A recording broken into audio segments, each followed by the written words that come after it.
Welcome to the Jamal Thomas Morning Show. My name is Jamal Thomas. I am glad that you guys can be with me this morning. It is the 18th of December. We are moving closer and closer. No, 19th. I got my day wrong. 19th of December. Thursday, we are moving closer and closer to Christmas and closer to the end of this year. Look, guys, you could be anywhere. So I am glad that you are here. Welcome to the show, what I call the best damn morning show on radio or pretty much anywhere else that's covering domestic and international news and politics, and giving you honest context. Sitting on the moon, perched at the edge of the world, looking at events and trying to figure out what is taking place without friend or favor, and being an honest arbiter and trying to do so. There are several stories that are bubbling up today. The first hour, I'm going to do several segments. And then the second hour, we're going to bring on Michael Maloof, and we're going to bring on Angie and Esteban. Esteban is going to give us a heads up of what's taking place on the ground in Lebanon, Syria, especially in the context of Israel and Turkey. There is very strange and interesting, radically hypocritical reporting that is coming out concerning Erdogan. Erdogan has come out and has told the world, hey, we need to fight terrorism in Syria. We need to fight ISIS, and we need to fight effectively the Kurds, and we need to prevent both terror organizations from gaining a foothold in Syria. Now, anybody that's watched the show that pays attention to news will be blown away by that statement, because Erdogan backed and assisted the U.S. in backing terrorists to overthrow the government of Syria. And at one point, because keep in mind, this goes all the way back to the Bush administration, but under Obama, for that matter, helped transport chemical weapons through Turkey to blame the Syrian government for a chemical weapons strike. You can read Seymour Hersh's article called The Rat Line, and it gets it very clear that the Obama administration, even though they were blaming Syria for it, the terrorists at that point were losing. Despite the fact that they had gained all of this territory, the Russians, the Iranians were invited into the country. They pushed back the terrorists. And the only thing that was going to save their ass was the Obama's red line. That red line being, I don't want to see any chemical weapons being used. And what do you know? Despite the fact that Assad had taken like 90% of his territory back, he apparently used chemical weapons. And when you point that fact out, it's like, well, wait a minute, why is he doing this? They have the Russians, the Iranians, they're taking their territory back. Why do they need to use chemical weapons? And they would look at you and say, because he's a bad guy. He's a bad guy. So wait a minute, that doesn't make sense. He doesn't want the U.S. to get involved. He's already winning on the battlefield. Typically, the people who are winning, or the group that's winning, does not want to do anything to change the context of that win or bring in, let's say, unpredictable factors into the equation. Meaning, if you're winning in what you're doing, you just keep on doing what you're doing because you're winning with what you're doing. So why on earth would anybody who has clung to power this tightly take the risk of doing something to allow the U.S., or for that matter, Britain, to get involved, considering they wanted to get further involved? Obama was already involved in that war. He had put in billions of dollars to overthrow the government of Syria, despite the fact of saying there are no boots on the ground. We had invaded that country illegally. When you point that out to them, they would say, yeah, your logic makes sense, but what you're missing is he's a bad guy. He's a bad guy. And because he's a bad guy, he's okay with using the chemical weapons. It made no sense. It's what they ran with either way. The point I'm making is that Erdogan was intimately related to these terrorists, and even now is understood at controlling the terrorists. In fact, if you remember, Blinken recently took the trip to go to Turkey, however you want to call it, to talk to the foreign minister of Turkey, his counterpart, because the Kurds were screaming bloody murder that they were being crushed. They were being crushed. They were losing territory. They were getting beat. They were getting pushed back. And initially, they were screaming for Israel to help. But of course, they went to the United States and says, hey, we did your bidding. We helped you out to, get rid of Assad. Help us. Blinken goes over, effectively begging Turkey to, can you please get your dogs back on the leash? They are murdering our people. Well, of course, Erdogan considers the Kurds terrorists. And so Erdogan has no reason to do anything to stop his terrorists from killing their terrorists, if that makes sense. Jihadi versus jihadi, a terrorist death match. Here's the rub, though. The amount of money that those terrorists have been paid by the United States and Turkey, the military training that they've been getting from the U.S. and Turkey, the equipment they've been getting from the U.S. and Turkey. I hope you understand what I mean. For the last several years, after they were beat back, they've been getting training, equipment, tactics, intelligence, etc., etc. And so the fighting force that the Kurds are fighting is a proper military at this point. It's an army, or at the very least, they function like an army. They had tanks, they had these vehicles, these metallic armored vehicles. They had all the weapons in the world that they wanted for the particular contest. They were built like a proper military. The Kurds are finding that out the hard way at the edge of a bayonet, or in this case, a gun. So they're begging for help is going to the U.S. or going to Israel. And in the U.S. case, the U.S. begging Turkey to stop. Now, the reason why I bring this up and the reason why I go through that is because I'm trying to point out that it is widely understood that Erdogan is controlling the terrorists that have taken over Syria. And those terrorists, regardless of what they want to call themselves as moderate jihadists or moderate terrorists, I would argue there is no such thing as moderate terrorists.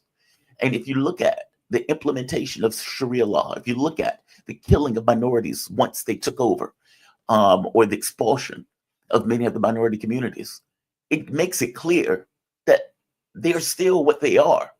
This veneer that has been put on them in order to say, hey, we're trying to make you look good. I need you to wear the suit, and I need you to, say on the black flag thing, at least for right now, while people are paying attention to it. They're doing that. My point is very basic. It is widely understood that Turkey controls the terrorists that have taken over Syria, that they have been controlling those terrorists going back for years, and has worked with the U.S. despite the fact that there's a disagreement after the fact, meaning we agree that we want to get rid of Assad. We do not agree what happens after that, because obviously Erdogan is going to have ideas about expanding Turkish influence, and they have just done that. The U.S. stole the oil and the wheat. So the U.S. and the Kurds occupied the richest area of Syria, and they did so because they wanted to deprive Assad and the Syrian government of the resources in order to keep the Syrian government intact. So they couldn't necessarily overthrow it, but instead they just clung to the richest parts of the country to deprive Assad from getting those things. And again, it wasn't like Syria was this major oil producer. They had enough to keep the lights on, keep the government running, and to give some level of revenue. But I have a hard time believing that Erdogan, who considers the Kurds to be terrorists, is going to be okay with those same Kurds creating an autonomous region on a Turkish border. And if anything, his jihadists are going to follow through with the killing and the destruction of the Kurds. In the article, they point out that Erdogan calls for preventing Syria from turning into a hotbed of terrorism. Turkey is the only country and ally that defeated both of these terrorist organizations. He's talking about ISIS, I suppose, and he's talking about the Kurds. Well, you can say you defeated them, but in one sense, you recruited them to your military, or let's say paramilitary, unacknowledged paramilitary, to take down the government. It's a bit rich. that you're now saying, now that we have taken down the Assad government, we need to get money, relief. We need to get rid of sanctions. We need to, bring them back into the League of Nations of everybody else now that we have gotten rid of Assad. Well, yeah, of course you want that now because you've gotten rid of your opponent. You've taken over the government for all intents and purposes, using your proxy to do so. And now you want to expand Turkish influence, and you know that government is going to utterly and entirely collapse if indeed it stays in the condition that it's currently in. So Erdogan wants to get all the resources, all the support to try to bring Syria back into some level of normalization in regards to the country itself. Again, this is a bit rich. You've knocked over a government using terrorists to do so, and now you're decrying terrorism. That's astonishing. That's just astonishing. Look, Erdogan is a slippery, untrustworthy actor. He's always looked at it as that way. He is just a fact of life. It is like one of those people that you got to deal with, even though you know the quantity to which you are dealing with. If he's going to be able to get any kind of advantage, he's going to use that advantage to get any and everything that he can out of it. We got in bed with him. He is still part of NATO. And yeah, he's playing one side against the other. For the people who say, well, he stabbed Russia in the back, on some level, yeah, I guess he did. But the way it's explained to me, and I guess in a way that makes sense, he was forced into a deal once before. And in being forced into the deal, it was a deal he didn't necessarily like. When the opportunity presented itself, he took that opportunity to overcome that deal. Now, I don't even know if Assad, or let's say if Erdogan, or for that matter, the US, fully understood that they were going to be able to take down the Assad government. Either way, that's the point, really. He did it. Screaming about terrorism now, again, it's a bit rich. It's a bit rich. I want to go to another story that's taken hold that, again, I'm also fascinated by. Donald Trump, Big Papa. There are two stories on Trump. On one, I guess the minor story, Stephanopoulos is apparently fuming in the way it's put. He's very angry. He's very angry.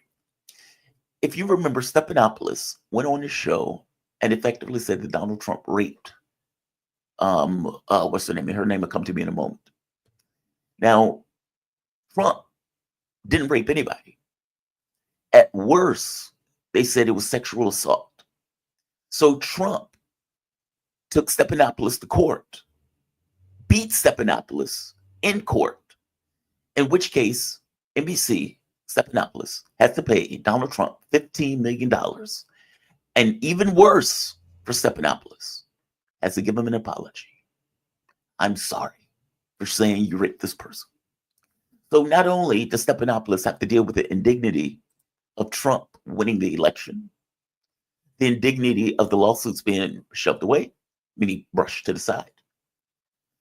Not only of paying $50 million and getting slapped down for saying something that was, let's say, hyperbolic in the least, but he also has to apologize. The other story dealing with Trump is more substantial.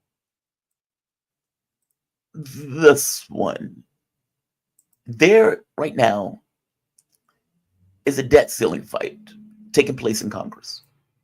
Now, this is not bubbled up heavily, but it's been bubbling around in the background with everything else that's been going on.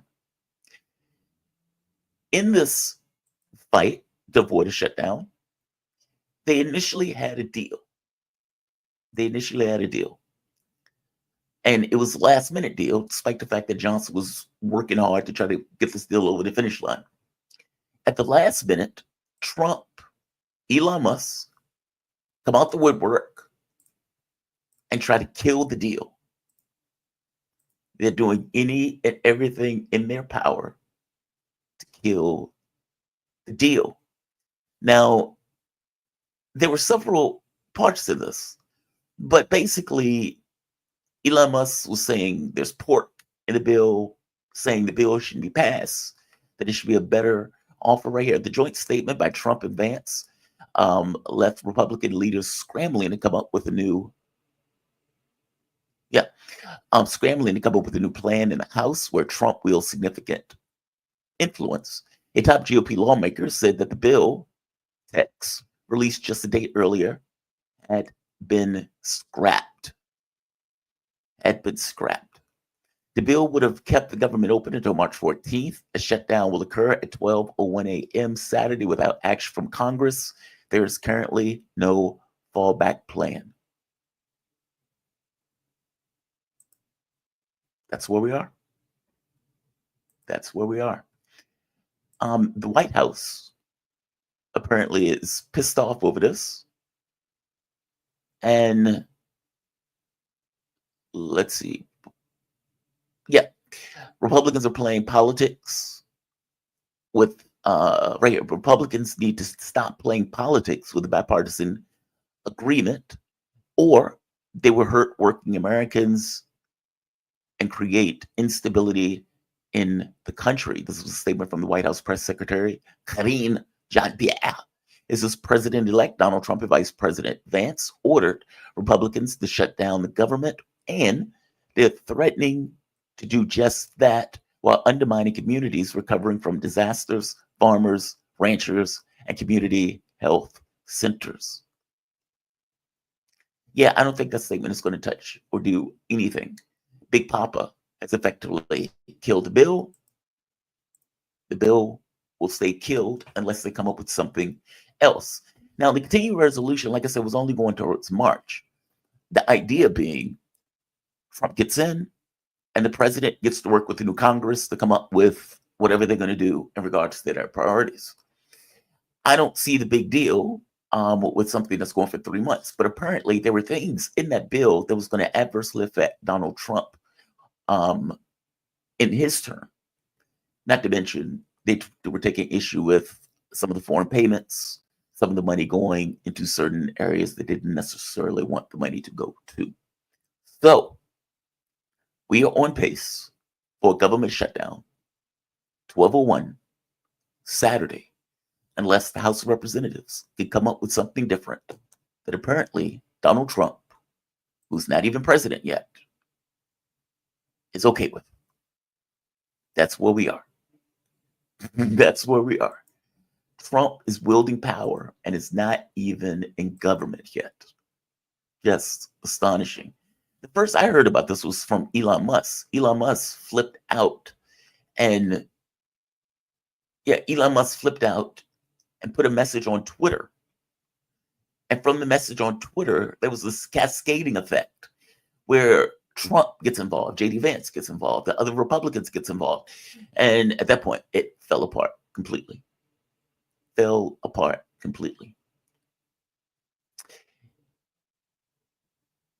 The other story I want to hit. So the other story I want to hit. Every year, Putin does Q&A. And he sits there for like 4 hours taking questions from pretty much anybody on pretty much anything. It is rather astonishing act considering Joe Biden could barely take questions for 20 minutes, let alone for 3 or 4 hours, and speak coherently on all sorts of topics, on any and everything having to do with the world, geopolitics, or for that matter, even basic Russian economy stuff. In that speech, though, or in the conversation, he's asked a question about the Oreshnik and some of the experts and the things that they were saying about the Oreshnik, basically downplaying the capabilities of the weapon. He had an answer for that, which, funny, kind of true, but by the same token, though, I don't know why he doesn't do this anyway. Meaning they are breaching his red lines. Russia is in a weird dilemma, and it's a dilemma that they need to somewhat tightrope walk. I think I could be wrong on it, but the way I frame it, or the way I see it, Russia wants to be out of this war, and I would imagine they want to get back to business as usual. By the same token, It is intolerable to have a hostile military force on your border, especially if that hostile military force is NATO, where any intrusion into one gets all of them involved. Meaning, if you are expanding closer and closer to my border, and all of you are in this hostile military organization for my existence, well, I'm going to take issue with you being on my border, especially considering the country that you're trying to expand into has been the gateway to which we've been invaded multiple times. This is a no. This is a hell no. Even under somebody like Boris Yeltsin, who was pretty obsequious to the West, it was even a hell no for him. This was always understood to be a no, even go back to 2008 with William Burns' memo, Niet means Niet. So, all things being equal, if they can get what they want in a negotiation, all things being equal, they would do so, especially if it's something that they can validate as a legitimate and real deal, not like the Minsk agreements, not like the Istanbul agreements, but hell, not like the JCPOA in the sense of the Iranian capacity, but something that is legitimate. And they may actually accept that deal. Now, the problem with legitimate deal is that you're dealing with the United States, and that at any point where we change our mind, we change our mind. The Minsk agreements were agreements that were validated by multiple countries that all of us just blew off. In fact, you got Angela Merkel and Hollande saying, well, we lied. The deal, she said it openly, we lied to the Russians. The deal that should have ended the war, ended the conflict, was used to give Ukraine time to build up a massive military that just so happened ended up about to invade Donetsk and was used to wipe out a large share of the population. So there's that. Now, Joe Biden knows that Donald Trump has ran the campaign saying he wants to end the war. The Russians know that Trump has ran a campaign saying he wants to end the war. So, because Joe Biden knows that Putin knows that, Joe Biden believes that Putin would prefer to try to make a deal with the next administration because the deal is off the table with this administration. And if it's indeed trying to make a deal with the next administration, then there may be limits to where Putin goes if he believes that he can end the war with Trump. So Biden, believing that Putin believes that, escalates. And he escalates with this idea that I have more space to function in because at the very least, Putin wants to give a chance to the next administration to make a deal. And if he goes too far now, it will make that far more difficult to make that deal later on. So from Biden's point of view, I can escalate further. I can send more weapons. I can send more money. I can assist Ukraine in missile strikes into Russia. Because all things being equal, regardless of the saber rattling, they're not going to fire a missile at a European capital if indeed we don't push too far. Now, that is a gamble. That is a guess. And then even within the context of that guess, it does nothing to protect Ukraine. Meaning Joe Biden may be doing this stuff with the idea that Putin is not necessarily going to hit a European capital. That doesn't stop Putin from beating the hell out of Ukraine in retaliation for them doing so. Now, up to this point, they've been unsatisfyingly so. And I say that unsatisfyingly so from the standpoint of the Russian public, many of which believe Putin is too moderate. And I know that they have this framing of him in the West as a strongman ogre who, bestrode the globe as a Galactus. I know they have it that way, but that's not necessarily the way he's looked upon by many of the people who are far more hawkish and would be far more of a hard ass than Putin is. I mean, many of them wouldn't have tolerated any of this stuff, let alone this kind of attacks into Russia itself. The reaction would have been far more aggressive. But again, from a pragmatic point of view, they're looking at it as nothing of this changes the context of this war. And because nothing changes the context of the war, whether they put in 18-year-olds to get shot in the face, whether they shoot these missiles into Russia, for the most part, we've been able to take the majority of those missiles down. And we've been killing Ukrainians left and right. It's not going to make a difference if they're 18 or if they're 40. That's what he looks at. So yes, this is breaching our red lines. but we will some level downplay the fact that it is breaching our red lines, providing it's not too ridiculous or too expensive. That seems to be the way it's being played. That seems to be the context to which these sides are working on. But again, that context can change at any moment. If any of those missile strikes does something that is, let's say, overtly painful, then a response might be necessary in general. I mean, even killing the General Krylov. Again, it's an unsatisfying reaction to take a pragmatic point of view of that. This is war. People are going to die in war. It's understandable. This is terrorism. It's not going to affect the course of the war. We're going to stay our course. They're not going to break it. That's unsatisfying, especially as an American. But they're not Americans, and their concerns are different. They're more pragmatic. That said, again, it doesn't protect Ukraine, meaning just because they don't necessarily hit a European capital doesn't necessarily mean they won't hit Ukraine in a more brutal, vicious manner. Nothing stopped them from doing that. Now, at Q&A, he brings up the Oreshnik missile, and he brings up the criticism from the West against the Oreshnik missile. I want to play his comment on this. The comment is slightly long, but it's boastful, braggadocious, and interesting nonetheless. Effectively, you put your air defenses against my missile. I will tell you where I'm going to strike, when I'm going to strike. I will give you detailed area to which I'm going to hit. I will give you time to set up your air defenses. Put all of them there. Get your Patriots, get everything else. And under no circumstances would you be able to hit the Oreshnik missile. Let's have a high-tech duel. Let's do that and see how it works out. That is a level of ballsiness that is pretty astonishing. I'm not paraphrasing. That is what he effectively said. I'm going to play the clip.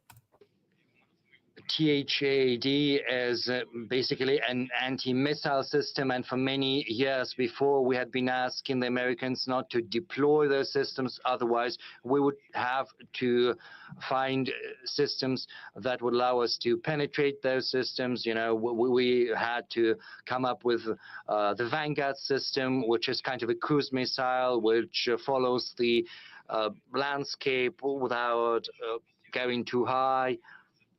So basically, all of that is only leading to new expenses, especially for American taxpayers, without giving anything in return.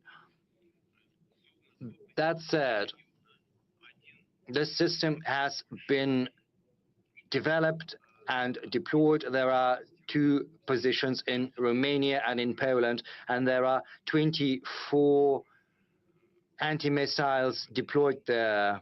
I think they're called Standard 3. In Romania, it's the 1B modification with a 300-kilometer range, and it can intercept missiles at 80 to 250 kilometers of altitude. In Poland, there is a newer modification.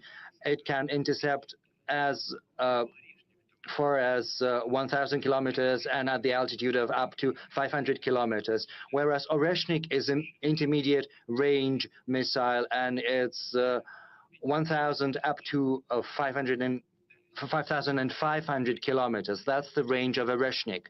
Now, just imagine, our system is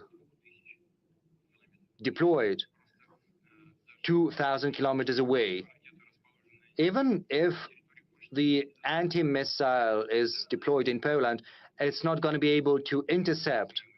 They say that the missile is very vulnerable at the launching stage, but they won't be able to intercept those missiles so far.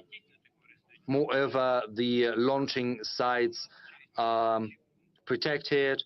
Moreover, it takes time for the anti-missile to get to the missile, but it takes several seconds, and then it's too late to catch or to intercept it. So there is before the separation. So there is no chance that the missile is going to be brought down by the anti-missiles. So if the experts in the West think so, well, let them come up with a proposal to us and to the US. They can suggest kind of a technological experiment, kind of a high-tech fighting duel of the 21st century. They can designate a target, say in Kiev. They can concentrate all of their air defense and anti-missile defense there, and we will strike it with Oreshnik, and we'll see what's going to happen. We're willing to conduct such an experiment. What about the other side? Are they ready? Well, we understand all of their anti-missile and anti-air defense systems are on high alert, they're ready. But what I've just told you is what I have learned from our engineers, from our scientists. And of course, the American political leadership also get their information from their experts. So let's conduct this duel and look at the outcome. I got to be honest. I'm intrigued by that. Just from, look, I'm a guy. I would love to see that. Now, granted, this is not necessarily the greatest thing in the world. We are talking about blowing something up. And this would hit something with a certain amount of devastating force. But I'm a guy. I like seeing stuff blow up. I don't want anybody to get hurt, anybody to get killed, but it would be super fascinating to see, the capabilities of that missile. It's kind of like if you're watching nuclear tests, but the capabilities of the missile in the first sense. But two, the technological capabilities of it in the context to what the missile defense can do in order to try to stop it. Now, they're not going to do that. Or at the very least, they're not going to do that in a planned way. There may be, hey, we're going to hit this area. There may be that. But of course, they're not going to have a duel or coordination in that sense. But he is making a point. You could do nothing to stop this. So why are you continuously testing us if you can do nothing to stop it? That's an interesting question. But the answer to the question is kind of built into the question itself. Meaning, they don't believe that he is going to use it against a European capital. And because he doesn't believe they're going to use it against a European capital, there's nothing to hedge or to stop them from the behavior to which they're going with. They don't care about Ukraine. There's no way you can tell me that the West cares about the number of people that are being killed in Ukraine in regards to the war. You've had 500,000-600,000 people killed that did not need to be killed as a direct result of this war and the provocations and this pushing of NATO against the border of Russia in this sense. If they indeed cared about Ukraine, they would not have pushed it into this conflict. And more to the point, they would have been far willing to get out of this conflict. Meaning during the Istanbul agreements, where they had the opportunity to put this to bed. Well, you didn't get this putting to bed. You got Boris Johnson coming to the country and saying, you will fight on. And not just fight on, we will give you the money, the weapons, the missiles, the guns, the bullets, and we will go against Russia economically to destroy it. We're going to degrade the Russian military. We're going to inflict a strategic defeat. That's what we're going to do. And you, Zelensky, and your Patsy Nation will be the tip of the spear for that operation. And they went out and they got crushed. They got crushed. And as opposed to this having purely just an effect on Ukraine, or for that matter, Russia, you had also fall down effects on Britain, Germany, France, and the other countries of Europe that for all intents and purposes had a lifestyle built upon using Russian oil. And so, like I said, the answer to the question is built into the question. A, they don't believe he's going to use it against the European capital. And B, they don't care about him using it against Ukraine.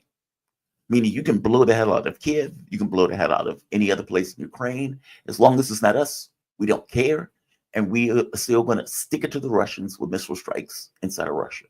If you notice, the last missile strike wasn't in Kursk. It was in a different region. It was near one of their other air bases. I'm pointing out it was not in Kursk. Initially, when Joe Biden came on and says, yes, we've approved missile strikes into Russia, they pointed out that they were only supposed to be in the Kursk region in order to keep Ukraine and assist Ukraine in holding on to the territory. The belief being that Russia would negotiate that territory in Kursk for territory in Ukraine. And as we pointed out on the show, that was never going to happen. Those people were going to either be killed, captured, or expelled from the Kursk region. They would never negotiate on Russian territory. And that is what is taking place right now. Those people are being killed, captured, and for that matter, surrounded in a cauldron as they're being expelled out of the location. While they are continuously making progress in the Donbass region, pushing further and further to the west. Now, it is wild to me that we are willing to allow Ukraine to take this beating. But after several years, I've just come to the conclusion, we don't care. We don't care. The priority in this is to stick to the Russians. And because that's our priority, and because we're using Ukraine as a proxy for it, we look at it as, especially from the US, we're far away from it. We have all the oil in the world that we need. We're impervious. Doesn't hurt us. Doesn't touch us. Europeans, yes, it hurts. Doesn't touch us. And if Europe is looking at it from their point of view, these aren't Europeans that are dying, even though some of them are. It's acceptable. Meaning whatever happens to Ukraine, from their point of view, is acceptable. That is low, but I don't know another way this could be framed, considering what we've allowed the country to endure. Mark Rutte has come out with a statement. Now, let's be very clear. Ukraine has no capacity to win this. Even Zelensky himself, and especially in his most recent speeches, have pointed out that they don't have the power to change the context on the ground. The whole victory plan, the entire point of the victory plan was because they didn't have the ability to change the context on the ground, in which case you needed either NATO help, NATO assistance, or for that matter, boots on the ground from the standpoint of the NATO nations, which means bringing Ukraine into NATO. That is the entire point. That is the entire reason for that victory plan. He knows he can't do it on his own. Despite that, and despite all of these countries at this point knowing that Ukraine is screwed, you still get speeches like this of we don't want to negotiate, we don't want to come to a deal, we don't want to come to any kind of agreement on the context for Europe. This is Rutte, head of NATO. This is what he says. And secondly, to discuss the economy. That's why also the President of the European Commission and the President of the European Council will participate, because there is a lot to be discussed in terms of how to support the Ukrainian economy. On your other question about all these rumors going around, what a peace deal could look like and security guarantees and all that, you know my position. I believe what we should focus on now is making sure that Ukraine gets to this position of strength, and that discussing all of this, which comes after that moment starts when Zelensky and Putin and others would sit at the table, is for them. And if we now start to discuss amongst ourselves what a peace deal could look like, we make it so easy for the Russians, because they sit there in their reclining chairs, listening to our discussions, smoking a nice cigar whilst watching all this TV footage. And I don't think that is helpful. And of course, this is unavoidable in democracies, that we discuss all these things out in the open. But I think we would be very wise to put some lid on this and focus on the business at hand. And the business at hand is to make sure that Ukraine has what it needs. It's delusional.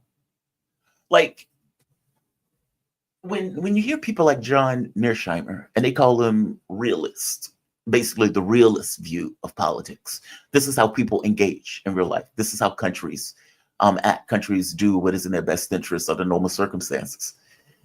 This is not realist. This is fantasy. This is him just making it up as it goes along. Dude, you have lost the war. You've lost. This boat is sailed. You have nothing that you can do to change the context of that battlefield or the direction of that battlefield. And the only other way, meaning you have no conventional capability to do so. And even if you did, it would end up in a nuclear war because this is existential from the Russian point of view. Meaning you have created this corner where either it's nuclear obliteration or you're going to lose. In a conventional sense, you've already lost. So this kind of conversation of, well, we shouldn't have this conversation about peace right now. I mean, the Russians are going to be smoking a stogie and drinking vodka and listening to us, and I don't think it's helpful. You have already lost. You've already lost. Like this idea that they don't know that you've already lost. Putin is sitting in that Q&A with infinite confidence, effectively saying, you could put all of your air defenses in one place. I will fire my missile and you wouldn't be able to touch it. Like that is just big dicking it. Like nobody's business. Just on the table. And this guy is sitting here like, well, we should be talking about peace still right now. I mean, that is for Zelensky and Putin to do. Here's a newsflash. When they were coming to a deal, meaning Ukraine and Russia, and they created the context and the framework for that deal. And keep in mind, in the framework of that deal, under the Minsk agreements anyway, those regions that have now been annexed to the Russian Federation would have remained under the auspices of Ukraine, even though they would have been somewhat autonomous. Not anymore. Those regions are now indefinitely part of the Russian Federation. So now, any deal that they go into, they will be by definition at a much weaker position than they were even in the Istanbul agreements. If indeed it was up to Zelensky, they would have ended it back then several years ago. So this refrain that, oh, it's up for Zelensky to make this deal. It's up for Zelensky to make this deal. When he tried to make the deal, he didn't let him. Full stop. Oh, it's up for Zelensky. A position of strength. Dude, there is no position of strength in this. You have lost. Ukraine has been decimated. And your refrain that they should send 18-year-olds to get slaughtered. For what? The overwhelming majority of Ukraine at this point wants to end the war, even if it means territorial concessions. That is also true for the military, which is the reason why you have so many desertions taking place in Ukraine right now, in the Ukrainian military. They want to end the war. But you have Zelensky, who they described as messianic, and you have the NATO countries that keep pushing him along.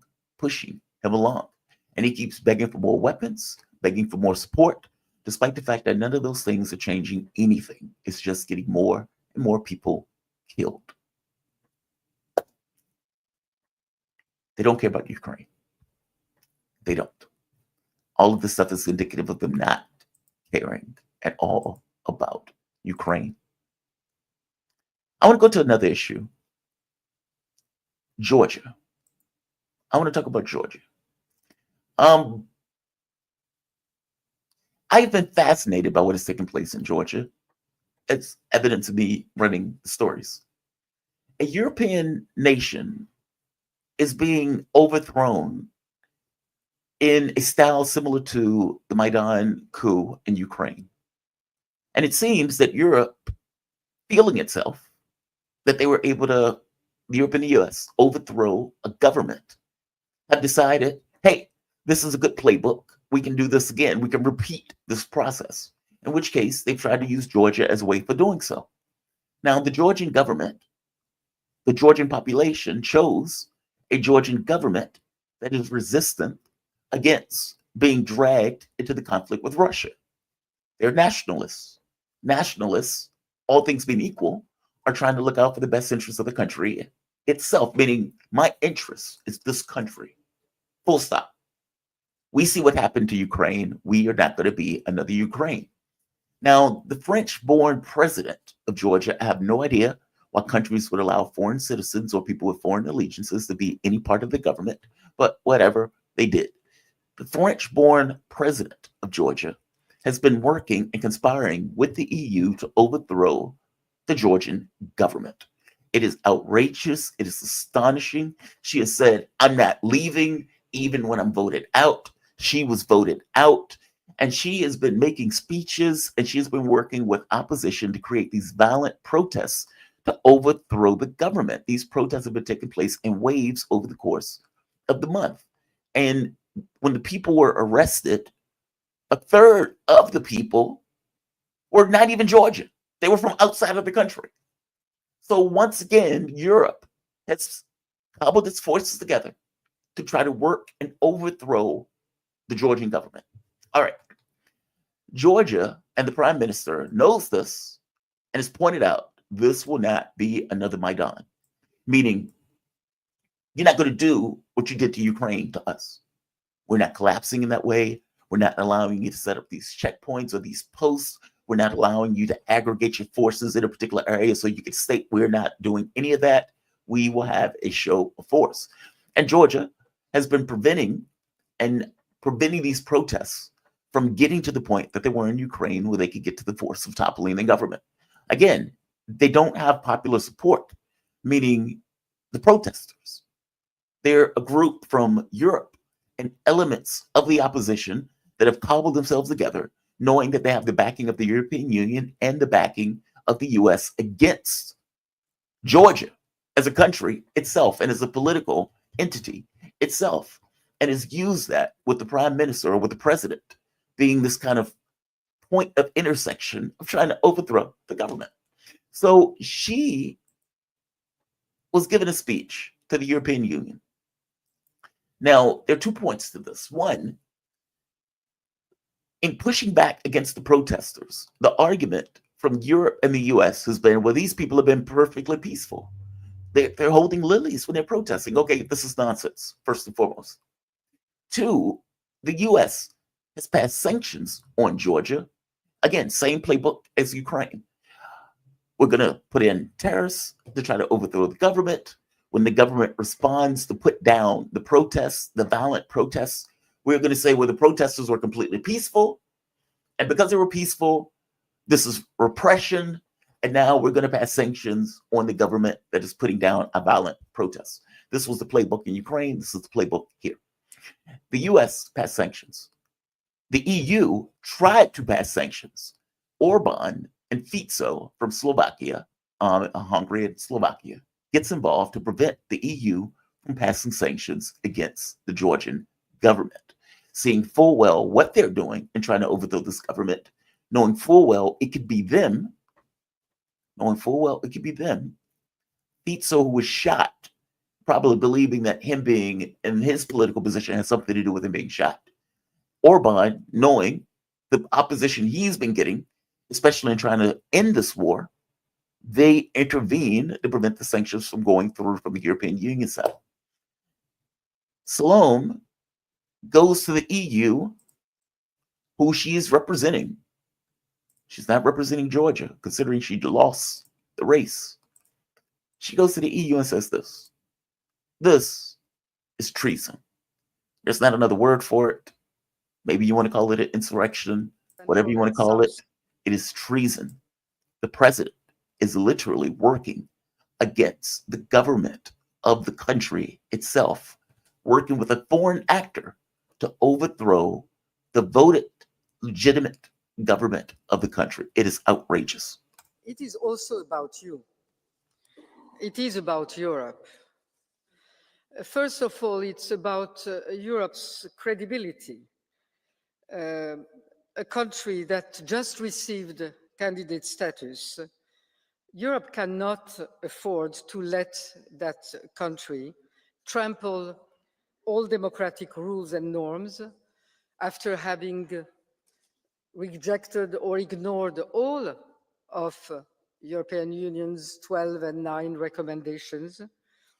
It cannot afford to be humiliated in what are its main principles. Then it's about Europe's strategic interests. Georgia is and has been, and I'm sure will be, the West's and Europe's foothold in the region. It's that part. It's that part. Which is why she lost.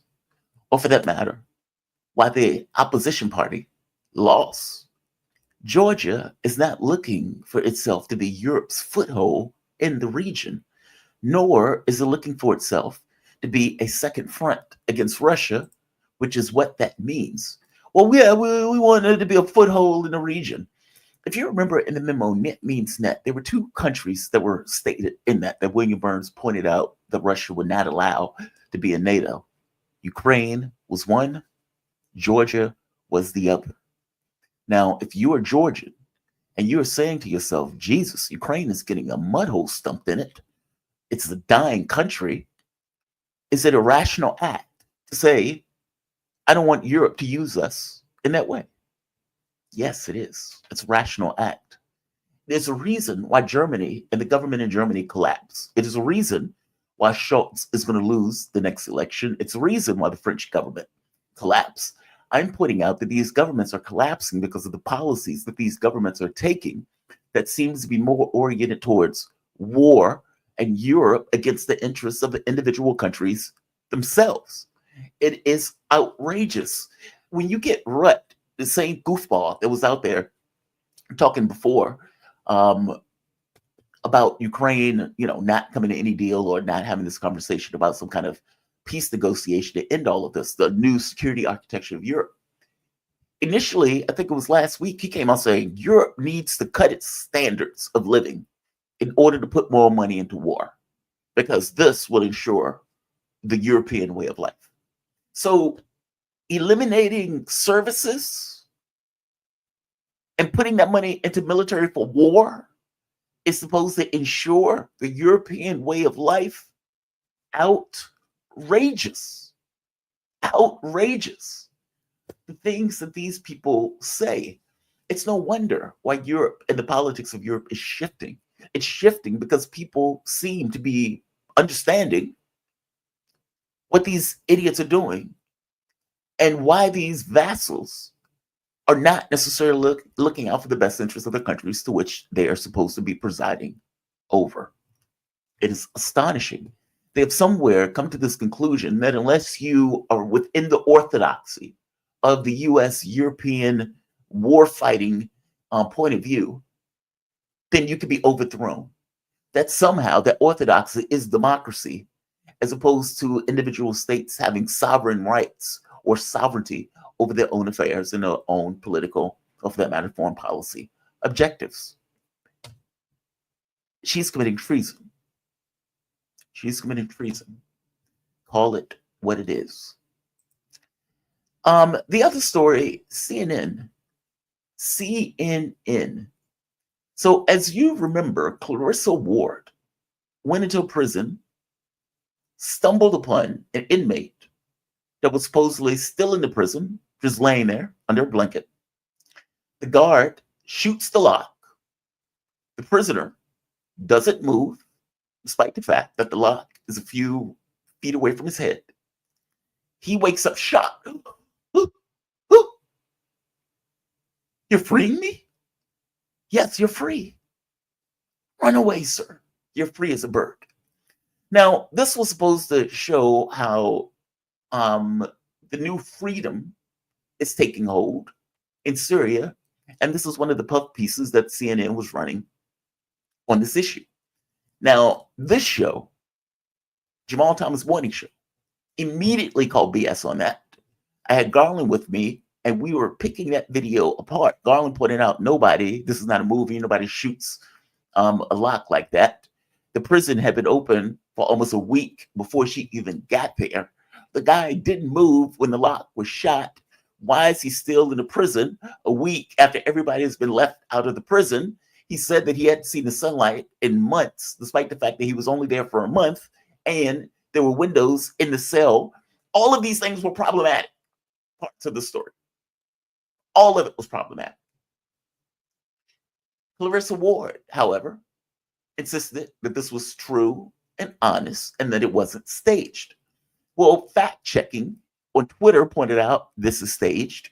And there was another one called Psi Verification, I believe, that went through piece by piece by piece of the story, picking it apart, saying all of this is nonsense, and even giving the actual name, the person who she found in that cell.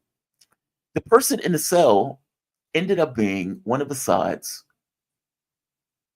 it was like a checkpoint guard who got into conflict with a higher up over bribes and money that they were extorting from the population.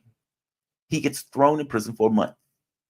Now, this guy has on a clean shirt, manicured hands, he's overweight, meaning he's not emaciated like many of the other prisoners that might have been in those cells. And more to the point, the guy was considered an all-around goon, murderer, killer. He was considered with derision because of the way he used to treat the population in the area at that checkpoint and the money he used to extort from those people at that checkpoint. Clarissa Ward apparently didn't know that. At the very least, she's saying she didn't know that. This got so bad that CNN had to bring her on to talk about the story because it was being hit as here's propaganda from CNN on a nonsense story that Clarissa Ward was running with. Now, Clarissa Ward is dubious in general. Once before, she had the backpack that she claimed was filled with chemical weapons that she, oh, this is chemical weapons. This is chemical weapons. There was another case where she threw her body on the ground like they were being attacked. Her and the cameraman, they weren't being attacked. Again, they were just staging the story. And so she has a storied history of just making shit up. So when people saw this fit within the context of her and CNN making shit up. Jake Tapper brings her on to talk about this in order for her to explain herself. This is what she had to say. So what do we know about this man now? Well, Jake, obviously from the minute we witnessed this astonishing moment, we were trying to dig up more information on this prisoner. We weren't able to find anything with the name he gave us, Adil. Yeah, because the name didn't exist. The name didn't exist. He made it up. And you ran the story without knowing that. Think about that. CNN ran the story. International, most trusted name in news, ran the story without knowing anything about the person that they were presenting on that story. None of this.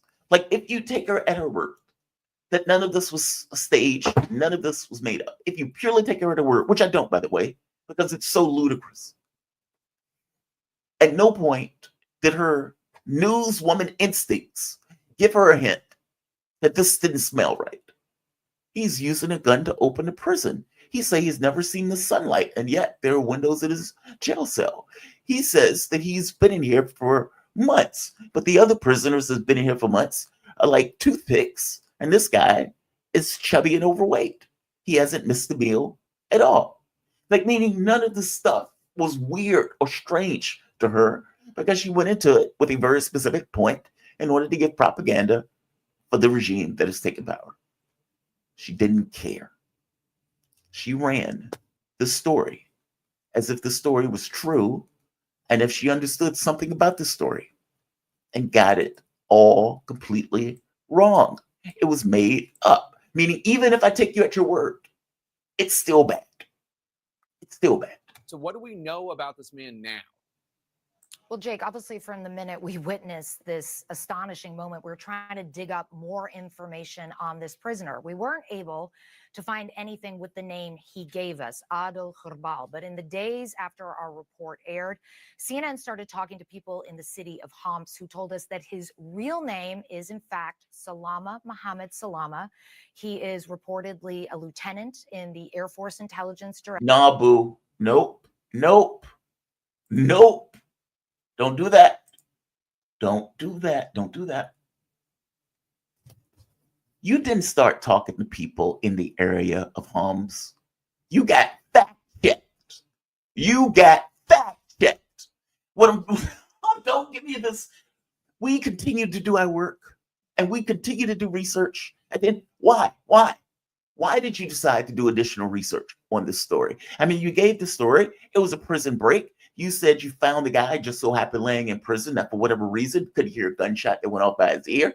But you said that this was the story. It was self-contained. You talked to the prison was released. The world is great. You move on. No. You got fact-checked. You got humiliated. The rest of the world pointing out that you were full of shit. And the story was staged and made up. The only reason you are here right now in this story is for the level of radical humiliation. You get one job, and that job is to get it right. And you get all of the resources in the world, even being sent into a practical war zone to do that story. Meaning with all of the money that CNN gives you, you fucked up. You got it wrong. And you got called for getting it wrong. This was not due diligence. That's what I'm trying to point out. This is not due diligence. This is not CNN just continuing to work at the grindstone to get it. You got fact-checked by Twitter. You got fact-checked by the side verification place. This story ran all across media, showing how media screwed up so royally and getting this story wrong. You got fact-checked. That's why we're still talking about this. And that's why you are on Jake Tapper right now trying to explain how you got it so wrong. Don't give me this nonsense about due diligence. Let's keep going. Directorate. He is also known as Abu Hamza. He was known to run Air Force intelligence checkpoints in the city of Homs. He's accused of extorting and harassing people. And we have now been able to corroborate the information those residents gave us with a photograph of Salama. And it's clear that far from being an ordinary guy, as he presented himself to be, he was a part of Bashar al-Assad's brutal regime who somehow found himself in prison. We don't know why he was arrested. Stop with this nonsense that it was just due diligence and reporting. We found out that he was part of Assad's brutal regime. We found out. We talked to you got fact-checked. You were humiliated. Just say it. I would respect you more for just saying it. We got it wrong, Jake. We were trying to put the story on about Syria. We're trying to give a puff piece saying how awesome this revolution was. And we were tricked. We didn't know. Jake, we just got tricked. We didn't know. We didn't know. We got it wrong. As opposed to, well, we continued to do our diligence, Jake, and we kept looking into the story because we're good news people and we fight for the truth. And so we went to the neighborhood and we started talking to the people in the neighborhood. Don't give me that nonsense. You got fact-checked, and the information was brought out in the fact-check about who this guy was, where this guy was from. All of that stuff came out from other outlets. You came out a week after that, giving this spin as to, well, Jake, we just kept going at the story, and we keep going, and we found out more information. You were humiliated. It's just that.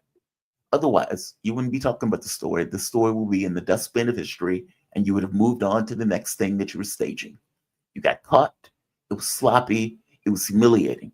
And for all of these people who talk about news and, oh, I don't understand why people don't trust news. Her, CNN, and her is the issue. It's the reason why people lost credibility in news. When Elon Musk comes out and says legacy media is dead, it was Twitter that fact-checked her first. So, yeah, people get their news from social media and people distrust mainstream media, even though mainstream media still has sway and study in the context of stories. They are completely and normally distrust by the American public because they do nonsense like this. And when they do nonsense like this and they get caught doing it, they come out with a spin about how they would just remain diligent and kept looking into the story. Outrageous. You got one job, and you get millions of dollars to do that job, and you got it monstrously wrong. Monstrously wrong.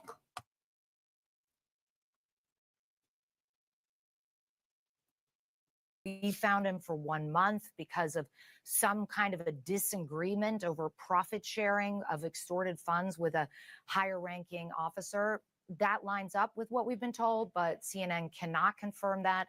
We are continuing to dig, obviously, and as of this moment, we have not been able to contact Salama himself. And this moment certainly captures the complexity of the situation. No, it doesn't. No, it doesn't. No, Jake. Nope. It's not about complexity. It's not about capturing the moment. It's not about any of that stuff. It's not even about Salam per se, the guy who is actually in the prison. It's not about any of that. This story is about you, CNN, and Clarissa Ward fucking up on a massive level. That's what this is about. No more, no less. You can say it's complex. Okay, fair enough. Syria is complicated. But that's not what the story is about. The reason that you have brought Clarissa Ward on your TV about this is because everybody piled on and pointed out how wrong CNN was, and not just wrong, meaning the world is not looking at this as if it was an accident. It comes across as it all staged, like it was on some kind of movie set, like you guys were, cowboys, shoot the lock, boom. Despite the fact, again, the prison was open for like a week before that. And you would think that the prisoners or the people who were there would have locks to the prison, considering they had already opened the prison. Like, none of this made sense. You are there because of that. Don't add anything else to it. This is not like a Jerry Springer moment where Jerry Springer have all these people fighting on stage, and then at the end he gives this, well, this is about the complexity of human interaction and family relationships and blah, blah, blah. It's like, dude, this man just said he was a woman and didn't tell this other person and got her pregnant, and they were fighting. This has nothing to do with the complexity of human relationships. It's that part. You lied and got caught. Just like she lied and got caught prior. It's just that. It's just that. Don't give me this nonsense about, well, this is about the complexity of what's taking place in Syria right now. Blah, blah, blah, blah, blah. Whatever, Jake. Whatever, Jake. That is a deeply humiliating moment. And to compound this deeply humiliating moment, this scene took place. CNN is having a conversation with Dick Durbin. And apparently, in the continuing resolution, Congress was going to give themselves a raise. CNN decides to take issue with that and raise that issue to Dick Durbin. This is quite possibly one of the worst burns that CNN has ever received from Congress. And it's actually a good one. Members are giving themselves a pay raise. Do you guys deserve a pay raise? Well, that's news to me. It's good news. What has it been, 10 years or 14 years and no COLA, no change at all? I think it's about time something's done. You support giving yourselves a pay raise. How would I not know about a pay raise? But I mean, people look at the performance of Congress and say, why should we give them more money? What about the media? Think about that for a second. And we're not paid by public money. I know you're not, but I mean, half of your listeners are not there anymore. You're still getting the same paycheck? What's going on?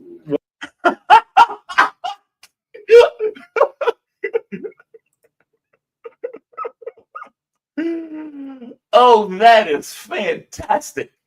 He was like, do you think you deserve a pay raise? I mean, people aren't really happy with your job. Yeah, but half of your listeners are not there anymore, meaning nobody is listening to you at all anymore. Should you get a pay cut? Should you get the money that you're making now since half of your listeners are gone? I mean, let's hear it again. I mean, that is a brutal burn. CNN is like leaning into it. Do you really think you deserve a pay raise, sir? Do you really think you deserve a pay raise, sir? Do you really think that's something you guys should get? Do you really think that people are okay with the job that you've been doing? What about you? How much do you make? Half of your listeners are not there. Nobody even listens to you. You're always the worst in the rankings. Do you deserve the money that you get? Should they cut your pay in half, considering the American public has voted no confidence by not watching you? Do you guys deserve a pay raise? Well, that's news to me. It's good news. What has it been, 10 years or 14 years and no COLA, no change at all. I think it's about time something's done. You support giving Well, yourself I some know what it papers. is. How would I not know about pay raise? But I mean, And, people look at the performance of Congress and say, why should we give them more money? what about the media? Think about that for a second. And we're not paid by public money. I know you're not, but I mean, half of your listeners are not there anymore. You're still getting the same paycheck? What's going on? Remember, That is a sick burn. Half of your listeners are not there anymore. Why are you getting the same paycheck? Bravo, sir. Bravo. Bravo. I'm going to go to my guest. God, man, I wanted to play that. That was the funniest thing in the world to me yesterday. Look, if you guys dig this content and you find yourself coming back here often, please like the show, share the show, subscribe to the content, hit the notification bell. But I am trying to reach 40K by the end of the month, and damn it, I think we can do it. We're close to it. So definitely join, share it far and wide to any and everybody that you think would be interested in listening to the show and to the content. The best damn morning show on news, politics, domestic and international. Also, if you really dig the content, please consider giving through PayPal, Patreon, or for that matter, Super Chat or stickers, as they call them.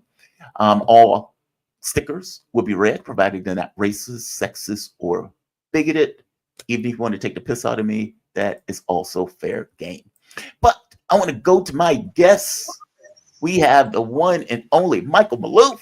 Michael Maloof is a senior security policy analyst in the Office of Secretary of Defense, author, a regular contributing analyst on RT and other outlets. He has nearly 30 years of experience. Michael, man, thank you for joining me. How you doing today? You doing all right? Oh, hunky dory, peachy cream as usual. It's like hunky dory, peachy cream. No, man, I'm glad to have you. Thank you. Thanks for having me. Yeah, always. I was listening to Putin's Q&A. I had the opportunity to listen to some of it this morning. And one of the questions that he was asked, he brings up the Oreshnik. And he points out, he says, we should have a high technological duel. And in that duel, you could put all of your missile defense systems. I'll tell you where I'm going to hit. You put all those systems there, and we will see if you can stop the missile.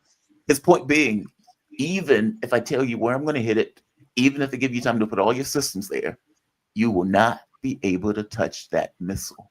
That is a bit of bravado, but he is right, right? Russia has shown in very recent years some extraordinary technological advances. They've had hypersonics now for a number of years, not just that one missile, but a number of them. And the United States does not have them. We've tried to get them, but I think what happens in the West is that we load on so many technological stuff that it just overwhelms the system, makes them results in cost overruns like the F-35. The reason why the F-35 has been so only at 50% performance is that there are always additional requirements being added. What the Russians go for, it seems, and I think this stems from the Cold Wars, is what we would call functional equivalency. They don't go for all the exoticas in terms of the safety features. And I mean, if that missile is going one way, it goes one way and that's it.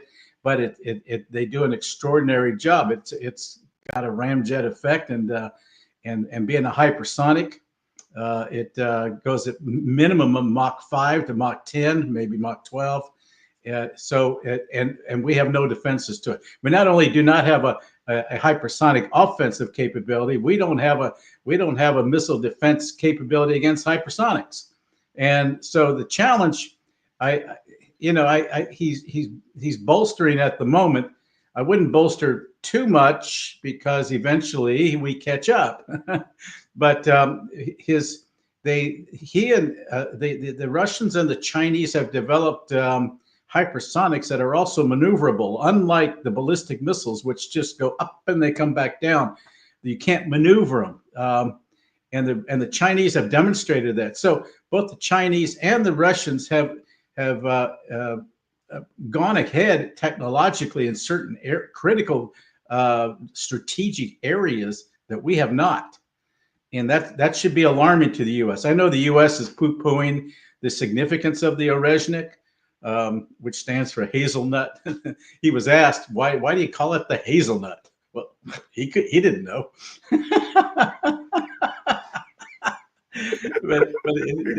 I mean, and his other hypersonic missiles, I think, are also named after nuts.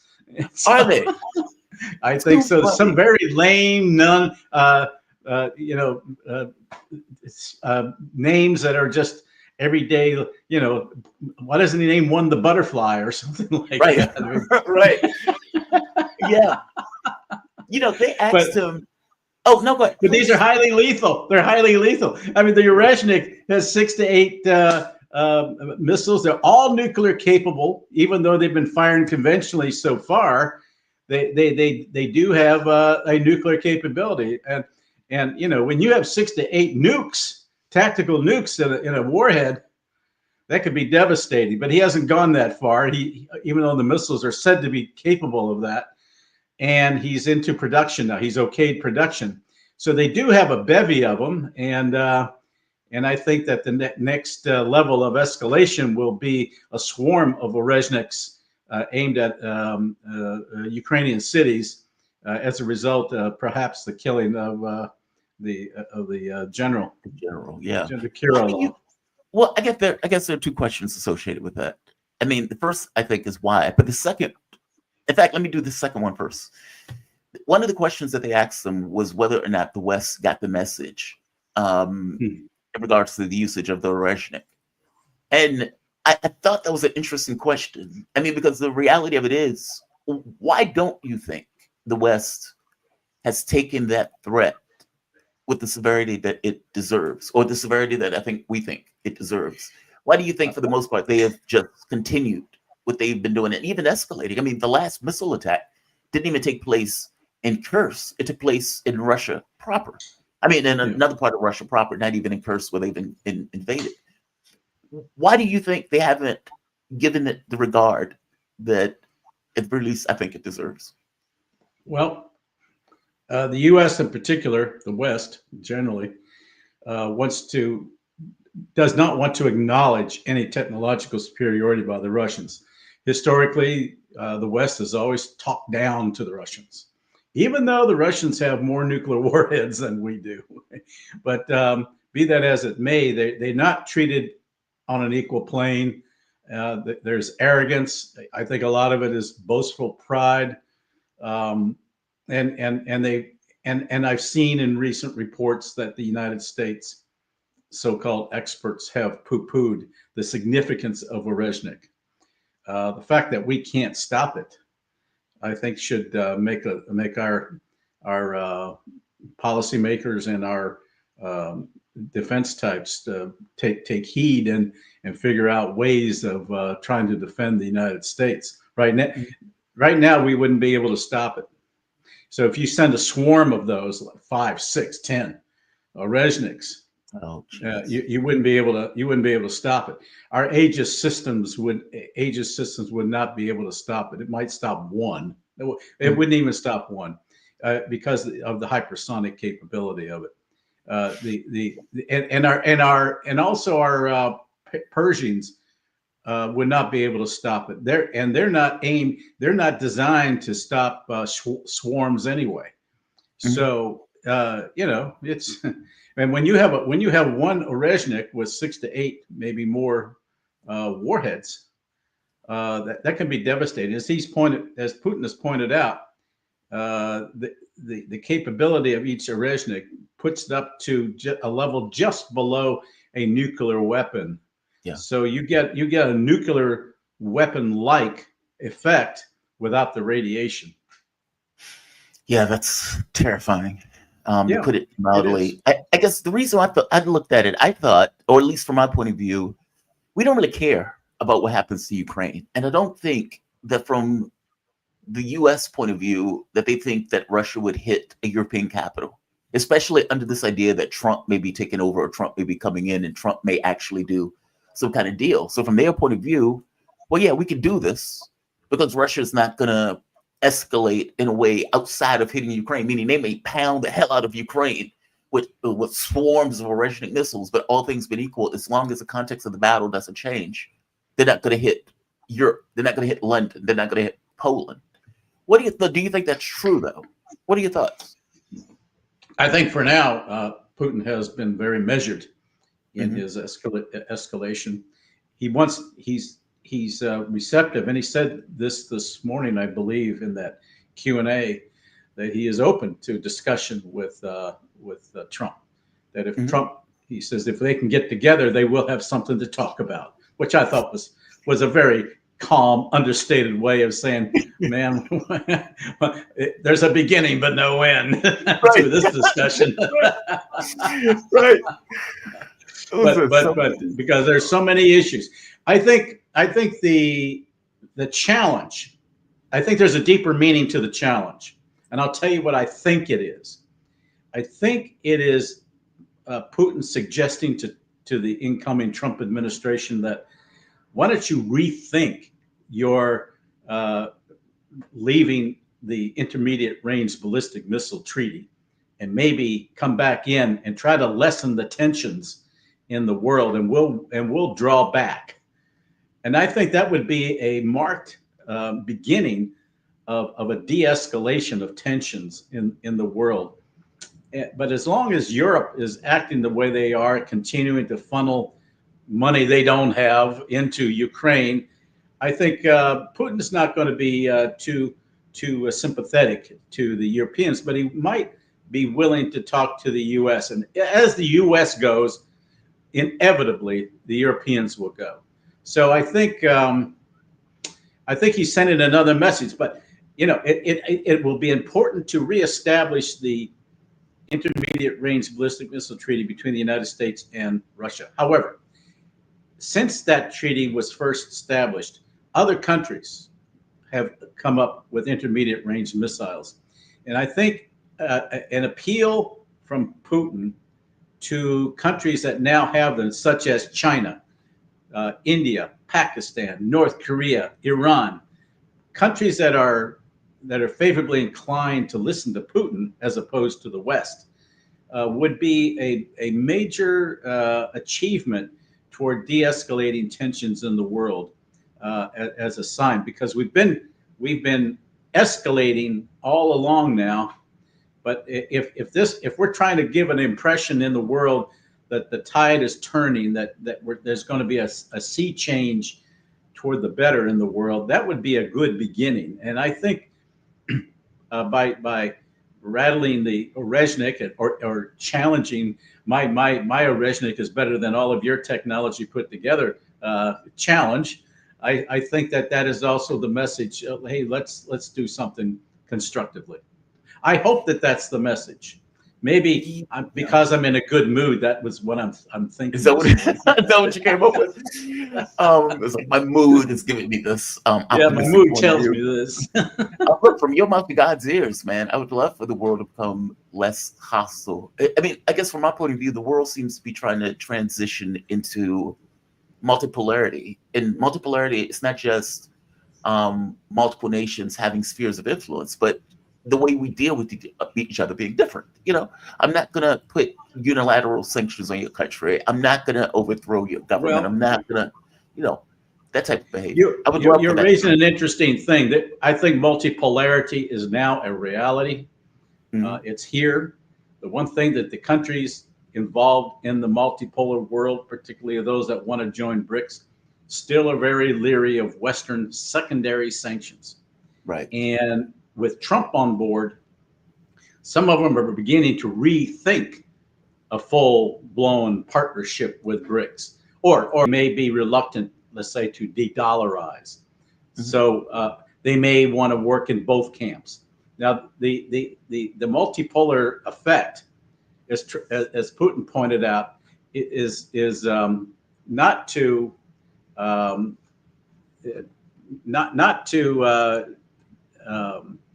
be anti-Western. It is to be non-Western. So this would give then developing countries an option, because frankly, and when I was at the BRICS conference in October in Kazan, and Putin made it very clear that we're not anti-West, but at the same time, and we're not anti-Western institutions, but we want to reform them to conform to the current needs of rising developing countries. And I think that's valid. And I think the West needs to listen to that. Now, Trump, in his way, has come up with a challenge, and I think he can do one more step in a positive way. He's basically said, well, if you go off the dollar, we're gonna sanction you of all your goods that you ever send to the U.S. Well, that's a negative approach. Why not suggest that the U.S. is going to put the dollar back under the gold standard, and at the same time encourage these countries to stay in, and to know that when they're dealing in dollars, it is backed by something and not just by fiat.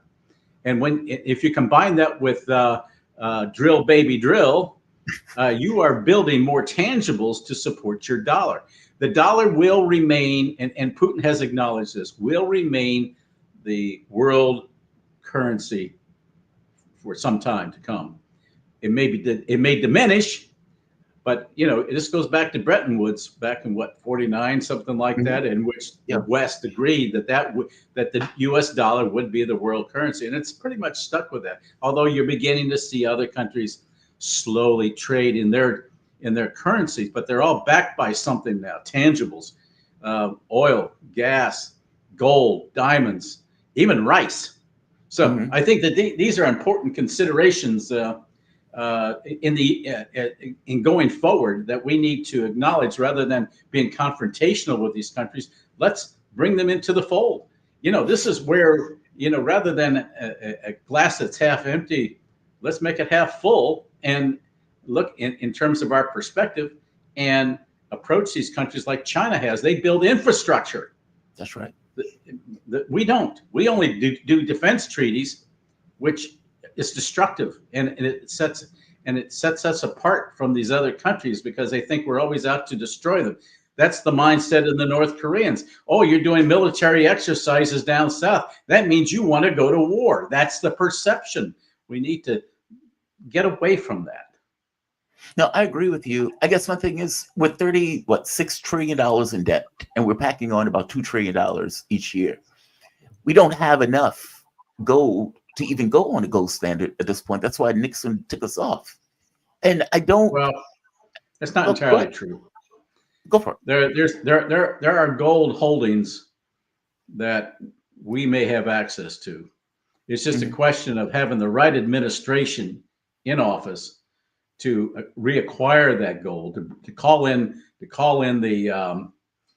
the chits, if you will, that go back more than 100 years of bonds gold bonds that we hold, and bring in that gold ultimately, but under more favorable conditions for an administration that won't be then taking that and spending the crap out of it, but instead paying off the debt. I'm told by some experts, I guess they're experts, that there are something like $92 trillion in gold that we can gain access to. Oh, wow. If that's the case, then let's bring it in. But under an administration that constructively knows how to deal with debt and economics, unlike the Biden administration that just wanted to spend, and if they didn't have and they didn't care about debt, and they didn't care about taxing people either. So we got to get away from all of that. I think if we had that kind of debt, we probably could have a year to 2-3 year holiday on income taxes, which would be delightful. I mean, keep in mind, Trump increased the deficit by $9 trillion as soon as he came in. So I feel you on that. But both of these guys, or Republicans and Democrats, have been big spenders, especially going back, Bill Clinton? It all started unraveling when we did the invasion of Iraq back in 2003. Right. That's when it really began. That cost us about $6 trillion. Add on another 3 or 4 trillion of Afghanistan, and it was downhill from then on. It was so spend, baby, spend. God, that's so much money. That is and we got nothing to show for it. Nothing to show for it. In fact, it created more difficulties on the world scene. Let me ask you this: why did they kill Kirillov? Was there like there's some talk that they killed him because he was part of the chemical weapons division, basically the director of the chemical weapons program in Russia, that he was exposing things that the West was doing in regards to chemical weapons, and so they wanted him to shut up. The other thought was they killed him just because he had lower security, and so he was just somebody to kill. Why, from your point of view, why did they take his life? Well, I made that point elsewhere that it was probably due to the fact that he was exposing the details of U.S. research in these labs, quite a number of them. I've heard upwards of 40 labs, not only in Ukraine, but all throughout the Caucasus, like Georgia, and into Central Asia. I think the stand countries, as they call them in Central Asia, also have labs, U.S. labs. They need to be shut down. If there's unless there's transparency, and it's really amazing how DITRA, the Defense Threat Reduction Agency, of which I was a part of for a time when I was at DoD, which was designed originally to do verification, treaty verifications. However, it's turned now into overseeing these labs. There needs to be transparency in what these labs are really doing. What are they? What are the benefits as opposed to the wartime capabilities of them? And the hint that they were something bad was a few years ago when Victoria Nuland was testifying before Congress, and she said it would be a bad thing if the Russians was able to have access to those labs. Then that raised all kinds of questions. Even Marco Rubio, who was asking the questions, raised concerns about it, and she spilled the beans. They're doing things there that are probably illegal, probably doing experiments like what we saw that led to COVID, and there's no transparency, there's no accountability.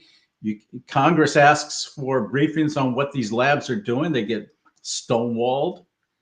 Look, this government has got to understand that they work for us, that they are there by virtue as public servants. They don't run us. They have developed this notion that, well, we can't talk about it. Well, you better start talking about it. We're paying your damn salary, and also you're held accountable, or you're going to get someone like Trump who's going to come in and fire you. Simple as that. And we need transparency. Just to back you up on the lab thing, this is Victoria Nuland, Marco Rubio. I remember this conversation. Oh, you found it. Okay. I found the clip. It's a weird clip because it's almost like she spills the beans. I'll show you. I mean, I'm going to play it. Well, it was very subtle. It was very subtle. Yeah. Come on. I only have a minute left. Let me ask you, does Ukraine have chemical or biological weapons?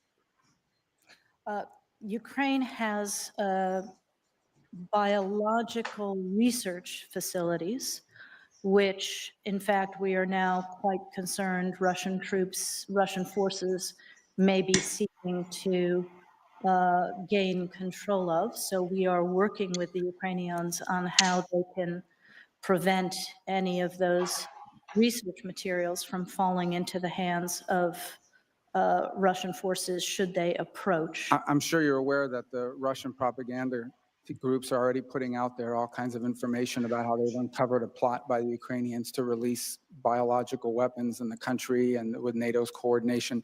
If there's a biological or chemical weapon incident or attack inside of Ukraine, is there any doubt in your mind that 100% it would be the Russians that would be behind it? That is an amazing clip because he acknowledged. It was very subtle. How do you define biological research? Right. And then he's like, well, the Russians are saying that you guys are planning some kind of biological chemical weapons thing. Okay, well, you've just acknowledged that the biological things are there. And this notion that whether they're weapons or research, those things are very nebulous. That's a very subjective way of putting it. And it says, so if anything happens, that's purely the Russians, right? And Victoria Yeah, Nuland, yeah. of But course. well, the fact that she raised the concern that the Russians might have access tells me that they're making stuff involved in stuff that we don't want anybody to have access to. Well, what does that tell you? Were they looking for a new polio vaccine? I don't think so. Yeah, because I don't think it's we've created a new polio vaccine that we don't want Russians get their hands on. Okay, Right. I don't think it would be that level of panic or threat but it would raise to this level if that was the case. Yeah, agree. But her subtlety in the response screamed alarms to me, at least when I heard that, and all kinds of red flags went up, as far as I'm concerned. She was very careful in her word choice, and that was very apparent in that response within that one little short period of time, in that one short clip, and that was alarming to me. And Rubio tried to cover it up. It's like he tried to clean it up. He ran out of time. It's like, if anything happens, the Russians did it, right? Yes, yeah, the Russians did. The Russians would have done it. Yeah. Once again, all Putin's fault. Okay. It's all Putin's fault. I want to move to Syria for a bit. Give me your take on right now. Do you think the Russian bases are going to remain in Syria? Or do you think Turkey is going to, meaning, I guess the way to ask this is, do you think Russia is going to allow Turkey to exert the level of control that Turkey would have on Russia if those bases stayed in Syria? I mean, meaning, do you think they're going to keep them there, or do you think they're going to move them? I've heard reports that they've started moving those bases to Libya. Yeah, I'm hearing the same reports. Libya appears perhaps in the Benghazi area, but that would probably aid a number of other things for Russia in terms of access to the African continent generally, to stop terrorism there and to assist those countries, particularly in the sub-Sahara, because they're changing. They don't want to have anything to do with any formal colonial powers. Russia and China are not colonial powers; they're victims of colonialism. So I think that we're going to see, in one sense, that would work, but also give them access to the Med. On the other hand, I'm hearing that the bases, they may allow the bases to be retained by the Russians, probably more for humanitarian assistance, but the military aspects, there might be some military, but certainly the reconciliation development group will remain there. But the Russians as well just don't know yet, because they're still in discussions with the HTS people. And I think it's acknowledged that they're not going to remain in control for much longer. Jolani, the head of HTS, really doesn't have the horsepower to pull together these various various groups. You've got criminal elements, you've got other jihadi elements that all have their own designs. Turkey will probably remain okay in the eyes of Russia, but I think what has occurred is that the secular state of Syria no longer exists. Yeah. Whether it could become an Islamic state.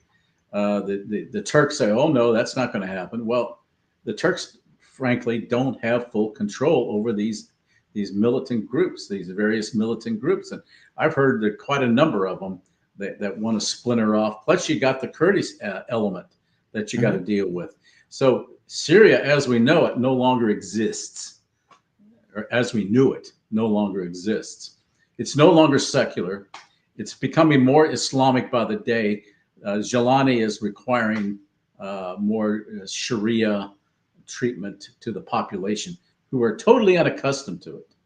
I know. Women having to cover up, and perhaps we'll get more doctrinaire and extreme by no longer allowing music and what have you. But let's see what he comes up with. He is reaching Jolani, even though he has a $10 to $15 million price on his head from the West. The U.S. still has been working with him, has been reaching out to him, In fact, I just read something. I didn't read the whole thing, but one of our former diplomats even said that they were able to convince Pompeo to allow certain assistants to go to Jelani during the first Trump administration, when Pompeo was Secretary of State. So that means we have been backing this jihadi group since the time of the first Trump administration. Will that continue? Now, I think Trump will be eager to want to pull the troops out of Syria. They were not invited, unlike the Russians and the Iranians. So I think we're still in a fluid situation. I think we're going to also see a clash of interests forthcoming between Turkey and Israel. Yeah. And also, I was talking to some Saudis yesterday, and they said they will never condone a neo-Ottoman influence again in that region.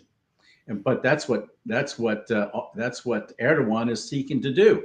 Well, that's what I was going to say. How are they going to stop it? I mean, that influence has already just taken over Syria. And if I'm being very honest with you, I think Erdogan is going to destroy the Kurds. I mean, for example, Erdogan yesterday came out, and in a statement he said, we need to stop terrorism from rising up in Syria. Now, this is pretty astonishing to me, considering he was backing the terrorists that destroyed Syria in the first place. And those groups that he is backing has been taking territory and killing Kurdish forces in the region to the point where the Kurds were begging Israel for help, and for that matter, begging the United States for help.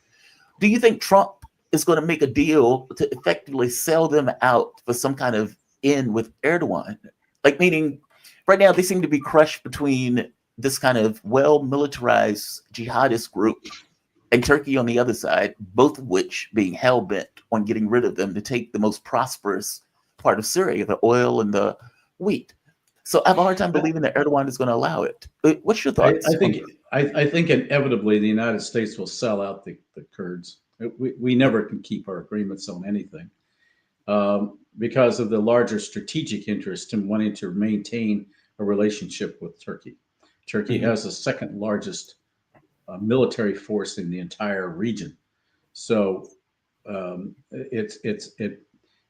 we only speak to and respect power, and Turkey certainly has it.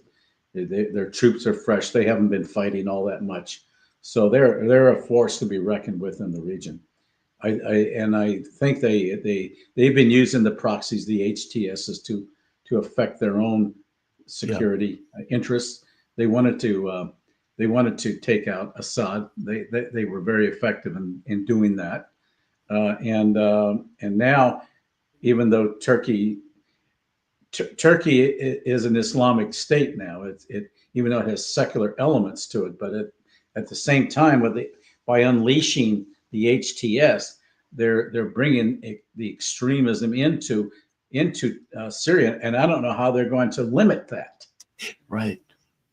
That's the other part. How do you limit that? And I would add one other thing. Please. If you have because of the rise of the extremists, the Sunni extremists in Syria,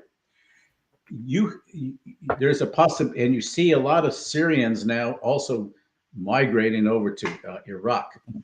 Iraq back in 2014 did not have the popular mobilization forces that it exists today, and that's why they were able to create a caliphate in both Syria and in Iraq. Today, you have the popular mobilization forces, and those are Iran-backed Shia, and there are considerable numbers of them, like 40,000.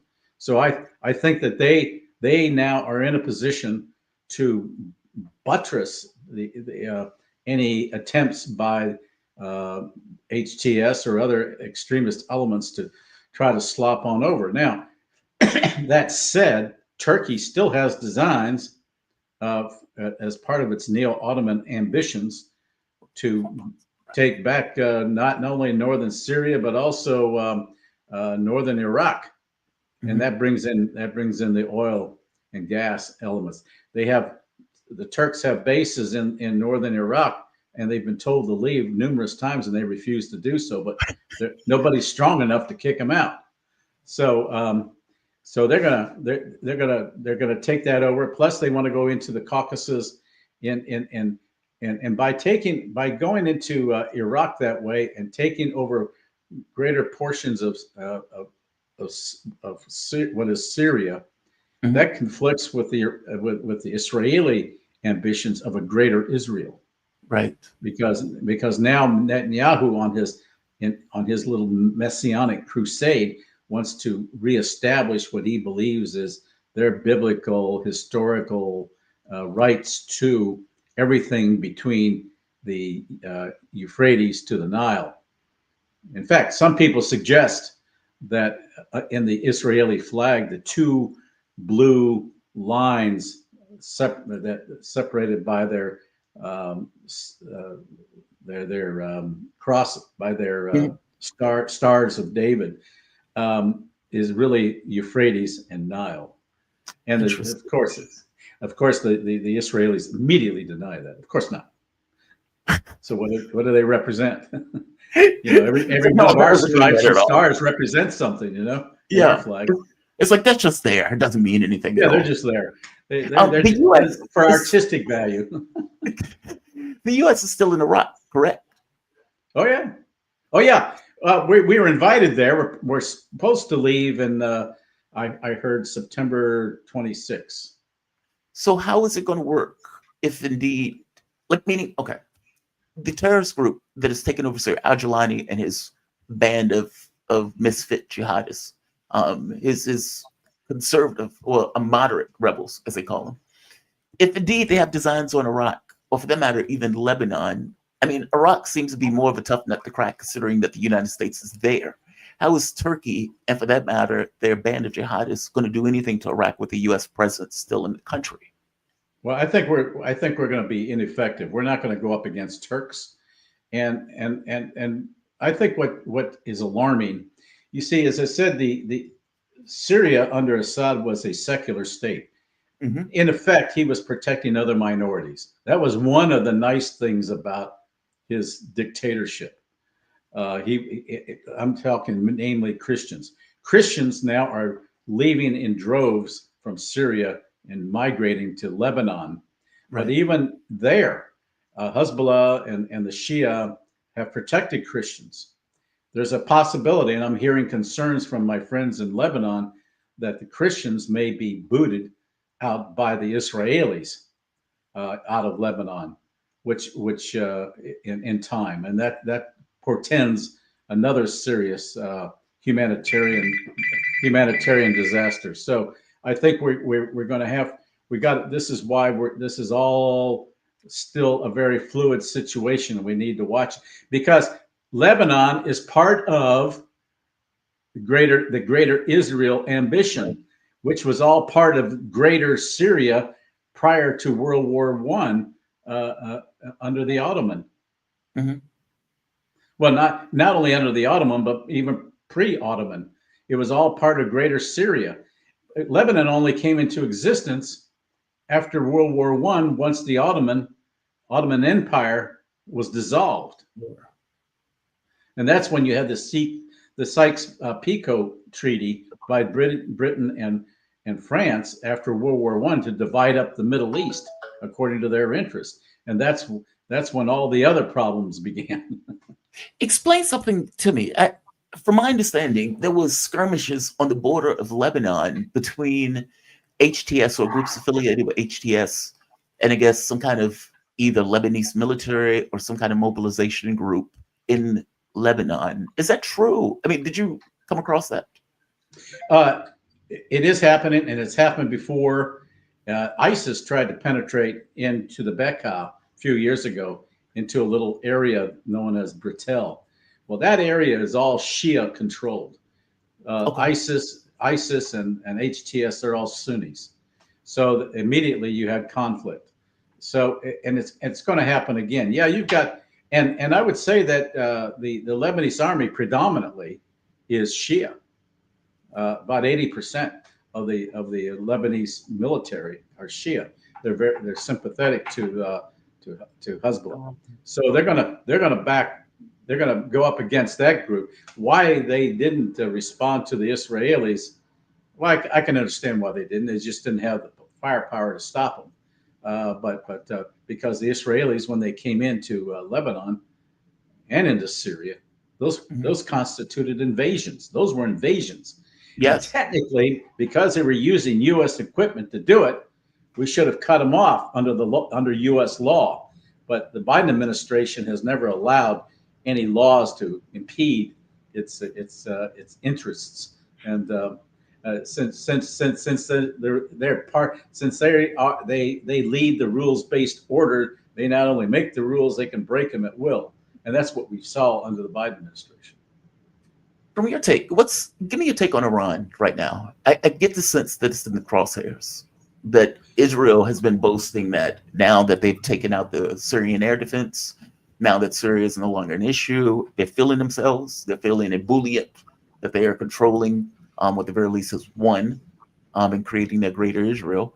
They're expanding in Syria, continuing to take more land in Syria, even though they're doing this somewhat undercover. And they're looking at Iran, effectively saying that they're going to hit Iran. I mean, first, do you believe that they're going to tee up and hit Iran? And I guess second, do you think the U.S. is going to help them do so? Well, I think the United States is beginning to tell Israel, stop your bombing and stop your expansion into Syria. But I think the Iranians have taken stock on what has been going on in Syria. And I think that's probably why they haven't reacted to the Israelis. They probably had some of their capability destroyed the last time the Israelis attacked them. That's a distinct possibility. However, Netanyahu, being on the role that he is, may feel that and be buoyed by what he believes to have neutralized the proxies. Now he's going to go after the head of the snake, as he calls it, and that's Iran. If he starts bombing nuclear sites in Iran, then I see a number of other countries coming into the fray, namely Russia, China, maybe even North Korea, because they're gonna back up Iran. Iran is absolutely critical to the success of the Belt and Road Initiative, to the BRICS, and they don't want to happen to Iran as the Israelis have done to Gaza and what they've done to South Lebanon, and that's why the Israelis were told to stop bombing as they are even in the Damascus region of Syria, because they've been blowing up everything there. So it's and this just seems to be the way of the Israelis. And to make everything so unlivable for the inhabitants that they basically move out, because you got the Israelis already in the Golan and elsewhere. They took over the Syrian portion of the Golan. They're already talking about planning settlements. Yeah, they're in these moving areas.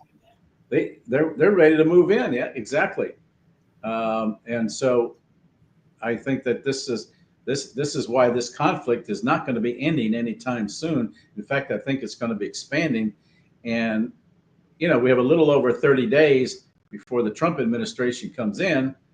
And I think Netanyahu can do a lot of damage between now and then, and get the U.S. locked in on doing his implementation of his dirty work.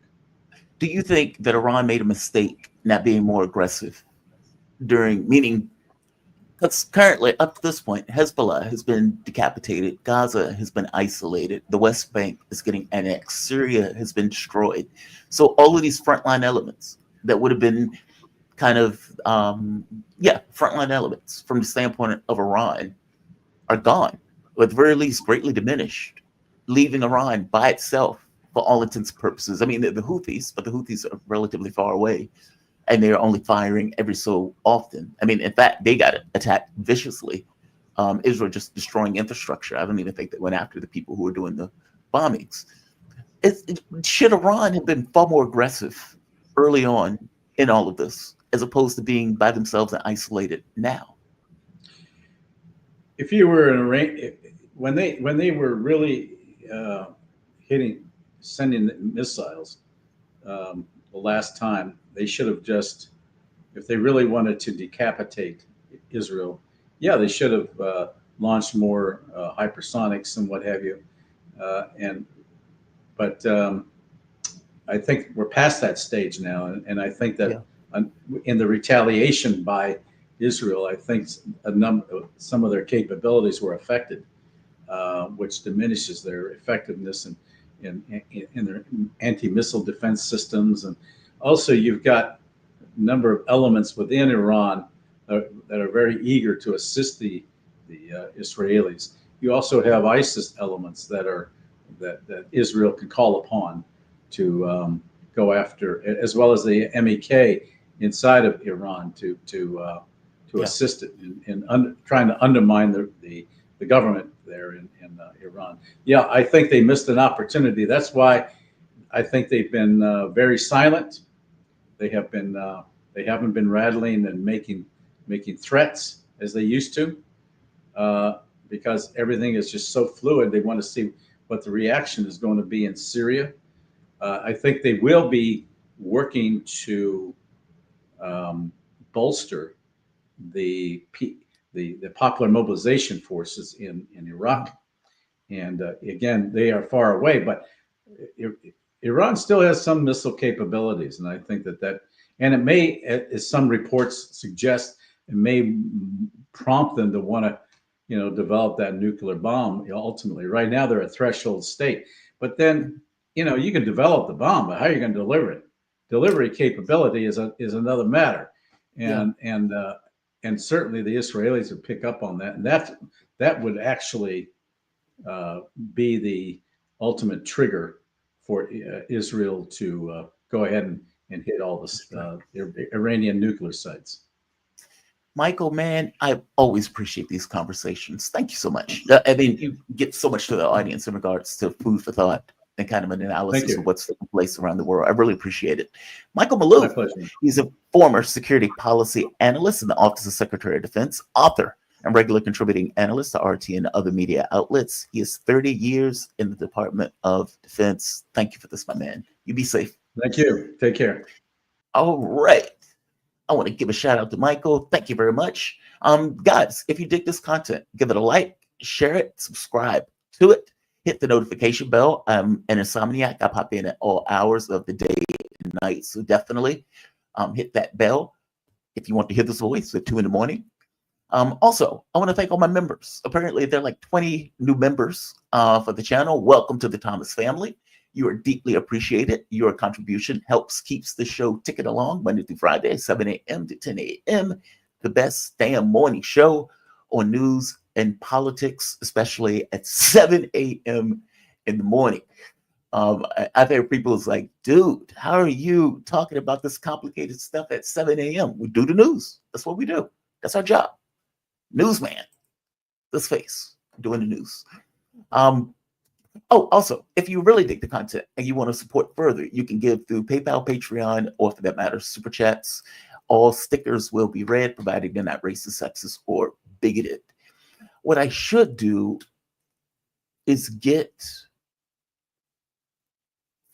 I should get a hat design. They have like t-shirts and stuff like that. And maybe I should get the audience to vote on which design is best and which design should end up on a t-shirt. Something like that.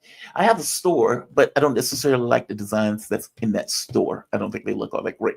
So I need to figure out something a little bit more professional and go from there. But look, I want to thank all of you for watching the show, for digging the content, supporting the content. And I would like to bring on my next guest. We're joined with the one and only Esteban Carrillo. He's a Beirut-based Ecuadorian journalist and current editor for The Cradle. He was previously with Sir English, another great institution. Esteban, welcome to the show, man. How you doing today? You doing all right? Hi, Jamal. Good morning. I'm doing good. Glad to be on. Glad to be back. No, man. Always glad to have you. The audience always loves you, and I always am appreciative that you give us your time to join us. Let's talk Lebanon for a bit. So some of the reporting that came out, well, for one, Israel. Would you agree with me that Syria is no more? at least in the way that we understood it. This, In the way that we understood it for 50 plus years, yes, I agree with you. yeah. All right. So the group that has taken over now has been carving it up. Turkey, Israel, and the terrorist groups, the HTS, as they call them. Those seem to be the main powers that are in that region of the world. There, many of the people who are in, especially the minority groups, are fleeing Syria in droves and seem to be going into Lebanon, especially the Christians that want to get from under the Sharia law that is being implemented. I mean, I don't think people fully get it in the West, in the US.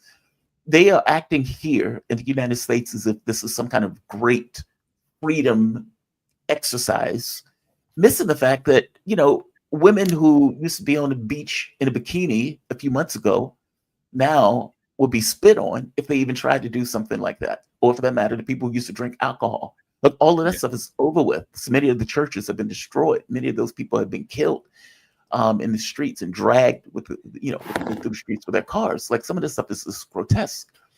How is Lebanon dealing with the influx of people fleeing into Lebanon? Lebanon was already under a huge amount of pressure from Israel. Israel has stolen the southern part of Lebanon.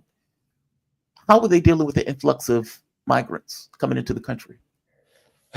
It's difficult to tell in Lebanon because authorities aren't very informed, I would say, right? Like it's not even about keeping back information. It's just about, I believe they don't really know a lot of things. Consider, Jamal, that Israel destroyed almost, I think, no, all of them, all of the border crossings between Lebanon and Syria during their two-month blitzkrieg campaign in Lebanon. So you have, I don't know if this is still the case, but I know that up until a few days ago, there was no checkpoints at the borders. So you could just cross into Syria or from Syria. The Lebanese army has been deployed to the east, and, trying to deal with this influx. From what I've heard, in the Bekaa Valley in the east, there's a very big surge of refugees. There's a town called Hermel that is near the Syrian border. I read recently that that now the refugees, and not just from Syria, by the way, from Lebanon as well, right? Remember that many in Lebanon are still displaced. They have numbered the local population. They have numbered them by a significant margin. So all of a sudden, you have towns that are overrun by refugees in a country where the currency has shed over 90% of its value, where there is already, a crisis after crisis that just came out of a very brutal war. So I think, I told you this before when we were discussing this topic, that the refugee crisis in Lebanon has always been used by the West in particular as a pressure point, as an attempt to destabilize the country internally. In Lebanon, they have many strings to pull from when they want to destabilize, right? They can use the currency, they can use the electricity, they can use Israel, of course, they can use the political crisis, and now they can use also the refugees. Because Lebanon, before this war, already had about 500,000 Syrians. It's like a ridiculous amount. Really? I'm thinking more, actually. I apologize. I don't have the figures on hand, but it was a very large figure, that represented Lebanon. When you're talking about Lebanese people, you're talking between 5 to 6 million people, the actual population of Lebanon. So when you talk about 500,000 or even 1 million refugees, you're talking, about a significant amount of the resources are being drained there. And the West and France, the US, Britain, always put roadblocks for the return, right? Because the Syrian government, before its fall, had been trying to get the refugees to return from Turkey, from Lebanon, from wherever they were. But at the same time asking, for a stop to the hostilities, for a lifting on sanctions, so that the government could provide. Now we know where that led. Now we know, right, this new Syrian government led by a former ISIS and Al-Qaeda commanders is talking about, what is the word that they use? Respect, right? They talk about respect for the other sects. They talk about wanting the refugees back, etc., that they're going to provide, that they're going to be a good little government, a good little pet for the U.S. imperial project. But how, right? How do you see it? It's a tiger doesn't change its stripes, as you were saying, Jamal. They are the minorities in Syria do feel threatened, in the coastal towns, in Latakia, in Tartus. where it used to be, is Alawite majority, the stronghold of the Assad government, as you were saying.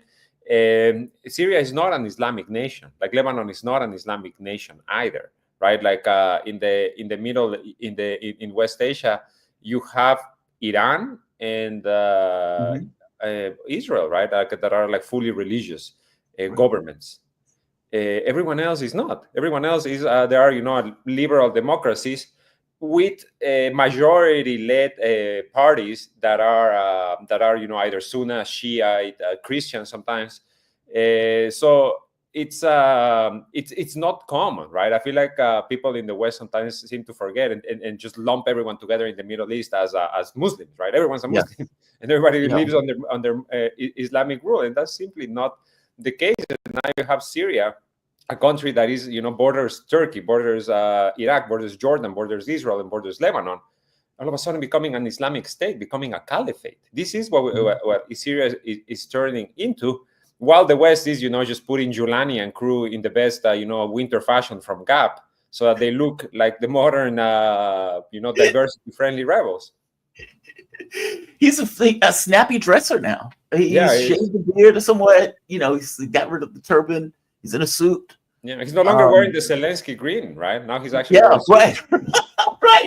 He got out of the military Zelensky outfit. Yeah. It's so wild the way that works. I mean, like, there's still a bounty on the man's head. Yeah. And we're acting like we don't know where the guy is. Like, we don't know where he is. You just saw where Matthew Miller this week, right? The spokesman, he was being questioned, like, if somebody goes to Syria and arrests this man, are they going to get the bounty? And he's like, well, yes, because the bounty is still there. Because Britain also has a bounty on his head. And what's wild, I was telling this to the audience because it's just mind-blowing. Erdogan comes out and makes the speech. And in the speech, he says, look, we need to fight terrorism in the region to prevent ISIS or the Kurds, because he considers both terrorists, obviously. We need to fight terrorism in the region. And we need to get rid of sanctions on the HTS government. And we need to give resources and support now to the government. So it's like, now that we've gotten rid of Assad, we need to now put a huge amount of money so we can help these jihadists make a state in a way that Assad could never make, because we were stealing all of the resources. And then to double that, I would imagine him going after the oil and the wheat that's in the areas that the Kurdish population is stealing. Like, so from your take, I mean, how do you think that's going to work? It seems like they're going to come to odds with Israel at a certain point. I mean, both of them are effectively stealing Syrian territory. Israel is continuing to take territory, even though it's doing so kind of quietly. I would imagine this is going to run roughshod or run headlong into Erdogan at some point. Do you see these governments coming into conflict with one another? I don't, they're so, what's the word I'm looking for? They're so friendly, in the end. They are so willing to just work with each other. Turkey has, I say this every time you bring me on, they have the power to stop the oil flow to Israel. And they don't. They've chosen not to. And now, as you're saying, in Syria, there's two main winners here. And one is Israel, that all of a sudden has expanded its territory by about 500 square kilometers, with absolutely no opposition from the liberators of Syria, not a bullet. The rebels in the south are handing over their weapons to the Israeli army. They are just giving them everything they have. By the way, we need to complain about it. When it was brought up to Giuliani, he was like, "Hey, we don't have the force to do anything about it." Because you got bombed. Because they bombed over 500 times this country that you just liberated, and you did nothing. You said nothing. You didn't even issue a statement condemning it. You just stood by and watched, because they are your allies. Technically, he did, but only after getting criticized for it. It's almost like one of his handlers said, "Hey, man, you have to say something about this. This looks bad." Yeah, it sounds like that, because in the very beginning, when his political person, when they were talking to him, not Giuliani himself, it was, I guess, the media communication person, and they said, "Hey, Israel has been taking all of this territory. They've been bombing the land. I mean, you don't have anything to say about this?" No, they had nothing to say about it. And then later, you got the comment of, hey, we need the Western community to help us because Israel is bombing our territory. But that is after like a week or two of Israel. After everything's been destroyed. After Yeah. everything's been destroyed, all of a sudden you concern yourself. So to go back to your initial question, Jamal, about Turkey, my take is that I don't think that they're going to really come into conflict because Turkey is of a single mind at this point. And that is to take out the Kurds, right? Turkey, I feel, in my view, that they saw, you know, what Israel's getting away with in Gaza, and they thought, why can't we do the same? You know, why can't we just go in and start killing the Kurds that we, you know, that control, as you're saying, the north of Syria? They help the United States occupy the northeast. They help them control the oil and wheat rich regions, which they smuggle into Syria with U.S. help into U.S. bases, resell with the help of the semi-autonomous government over there, and then use it to fund their own operations. Right? It's like they themselves get this money back. Turkey has recognized one of the main backbones of this organization, right? The Kurdistan Workers' Party, which is allied with the Syrian Democratic Forces, which is these U.S. proxies, as a terrorist organization. And they have been waging war in North Syria, in North Iraq against them for a while now, for a few years now. So now what Turkey is doing is they are providing air support and weapons to the Syrian National Army. There's so many acronyms in Syria, you know, it's just like one after the other. The Syrian National Army is a coalition of former Syrian army members, former members of the Free Syrian Army, and Al-Qaeda and ISIS members as well. And they are launching this offensive in the north against the Kurds, threatening their control of this region, right, east of Aleppo and further. But the real question here is, how far are they going to go? Is the U.S. going to step in at some point? Because these are their allies in the end. And third, for me, the biggest question is, what's going to happen when these former ISIS and Al-Qaeda members get to the prisons that are holding about 10,000 ISIS fighters? You know, are they going to keep them in prison? Are they going to, or are that's super interesting. That's right, because the prisons are in the Kurdish territory. You're so right. There's about 10,000, and then on top of that, there's about 50,000 of their families, of their women, children, children that have been in prison from birth, right? From birth, they have been born into these prisons. They are the kids of these ISIS fighters, and there's so many of them because Western nations. Because remember, Jamar, about I think it's 5,000 of those held are Syrians, 3,000 are Iraqis, and 2,000 are from North America, are from Europe, and are from Central Asia. And all of their governments have refused to repatriate them. The US refuses to repatriate them, the UK, France, Germany, everyone refuses to repatriate them. The only ones who have been for the past couple of years repatriating their own ISIS fighters or the families from these camps is Iraq. Iraq is the only nation that has been repatriating, by the hundreds in general, and dealing with them, in the way that that their justice system calls for.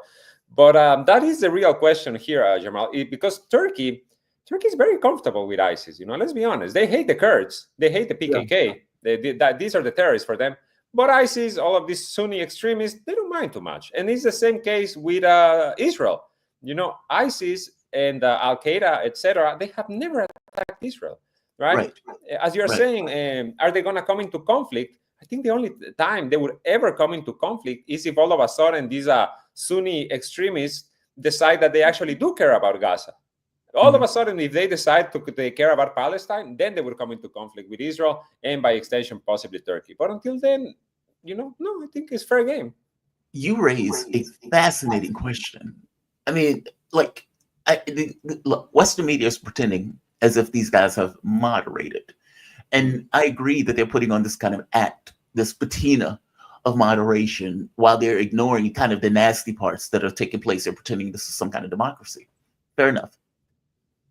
I don't get the sense that Erdogan is going to stop his attack on the Kurdish forces, even with Blinken begging him, even with Kennedy and Congress screaming that we should help the Kurds, all of that stuff.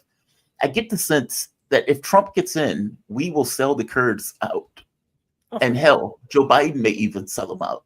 And what it brings to the question is, because up to this point, there's, as you pointed out, the offensive that's taken place against the Kurds. The Kurds are losing territory. They have been begging, even Israel, begging Israel for help, for God's sake.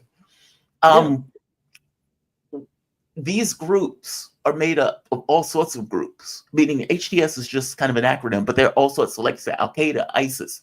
There is like 37 factions that make up right. this It's like alliance. all like this alphabet suit of groups.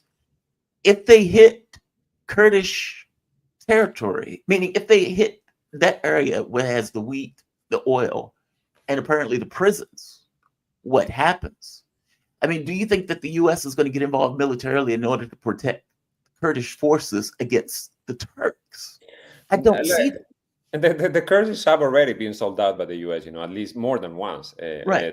through the decades. So I don't think, as you're saying, in particular with Trump, right? Because I feel like the main difference between a Donald Trump government and a Joe Biden government is about forms. Right? It's Well, about also the Trump way is going to pull the troops out. He's yeah, already said he's Trump going to has pull been them out. wanting to pull the troops out of Syria. This is why he ordered his new defense minister, right? He said like you need to clean the Pentagon, you need to clean the swamp, I guess would be the correct term. Drain the swamp. Yeah, drain the swamp. Drain the swamp. Yeah, because he's in his first term, he ran into all of these generals that oppose and sabotage his attempts to pull out of Syria. Why? Yeah. Because Syria is a very strategic, it's a very important. There's a reason why Syria has been destabilized for so long. If Syria didn't matter, we wouldn't even hear about it. It would just be like Haiti. It would just be like another disaster that nobody gives any coverage to. But no, Syria is a very important geostrategically for the Gulf, for Turkey, for Europe, for the US, and for Iran, for Russia, who what's going to have for everyone. Everyone wants a piece of Syria, and I think this is what we're seeing now. This is why I think you are correct when you said is Syria over, right? And I think yes, the Syrian Arab Republic is over. Whatever comes next, who knows? I'm calling it the Caliphate of Syria. I hope it doesn't turn into that. But with the leaders in charge, where else is it going to go? What is the U.S. going to do? The U.S. The question for them is really gonna come down to: are the Kurds more useful to us than rampaging ISIS? And they've been referring to the camps in ISIS since 2019 or 2018, and up until this week, when some officials spoke to Politico, they have been talking about it as an army in waiting, an ISIS army in waiting, right? Consider this: next year, the U.S. agreed to pull out from Iraq. They said to pull out from Iraq by the end of 2025, maximum by early 2026. If all of a sudden you have rampaging ISIS, cells all over the Iraqi border, possibly inside Iraq as well, then why would the U.S. pull out? Right, their mission is not over yet. Same for Syria. Same for Syria. Why would we pull out when all of a sudden ISIS is running rampant in the northeast of Syria and in the Kurds, they're not gonna care too much about selling them out. It's been a very interesting week in terms of government statements from the U.S. because we have Miller, I think it was also this man. he's always going to remember for absolute the worst of the worst, the scum of the earth. Looks like a joker. Yeah. He's he said like 3 times over the past 3 years, over the past week, that a ceasefire is holding. That a ceasefire has been reached between the SNA and the SDF in North Syria. And as soon as he makes this statement, the SNA launches new attacks, and Turkish drones are flying and dropping bombs in Kobani, where the SDF wants to, the Kobani in the north of Syria that borders Turkey, a Kurdish majority city, where the SDF is begging at this point, please make it a demilitarized zone. They're desperate, the Kurds. They're absolutely desperate because they see that, on the one side, their allies in the U.S. come out, with their suit and tie and say, there is a ceasefire. There's a ceasefire that's been holding and is going to hold until the end next week. And then, moments later, these former ISIS and Al-Qaeda fighters with Turkish air support are coming at them with absolutely no regard for this ceasefire. Wow. So they are looking for a way out. They are looking for their own survival, which they should. In the end, we shouldn't be promoting a second genocide. just because there are a bunch of U.S. Proxies that have always served the purposes of this Empire project. But in any case, I don't think the U.S., unless it suits their interest, is going to lift a finger. Right? They didn't lift a finger when ISIS was marching on to Damascus and took Palmyra in Syria. They didn't lift a finger when ISIS took control of Mosul. They didn't lift a finger when ISIS, killed thousands and thousands of Yazidis in Iraq and other genocide. The U.S. was observing all of this. The U.S. was there. The U.S. Army was there, and they were just sitting in their hands. Why? Because geostrategically, this actually helps them.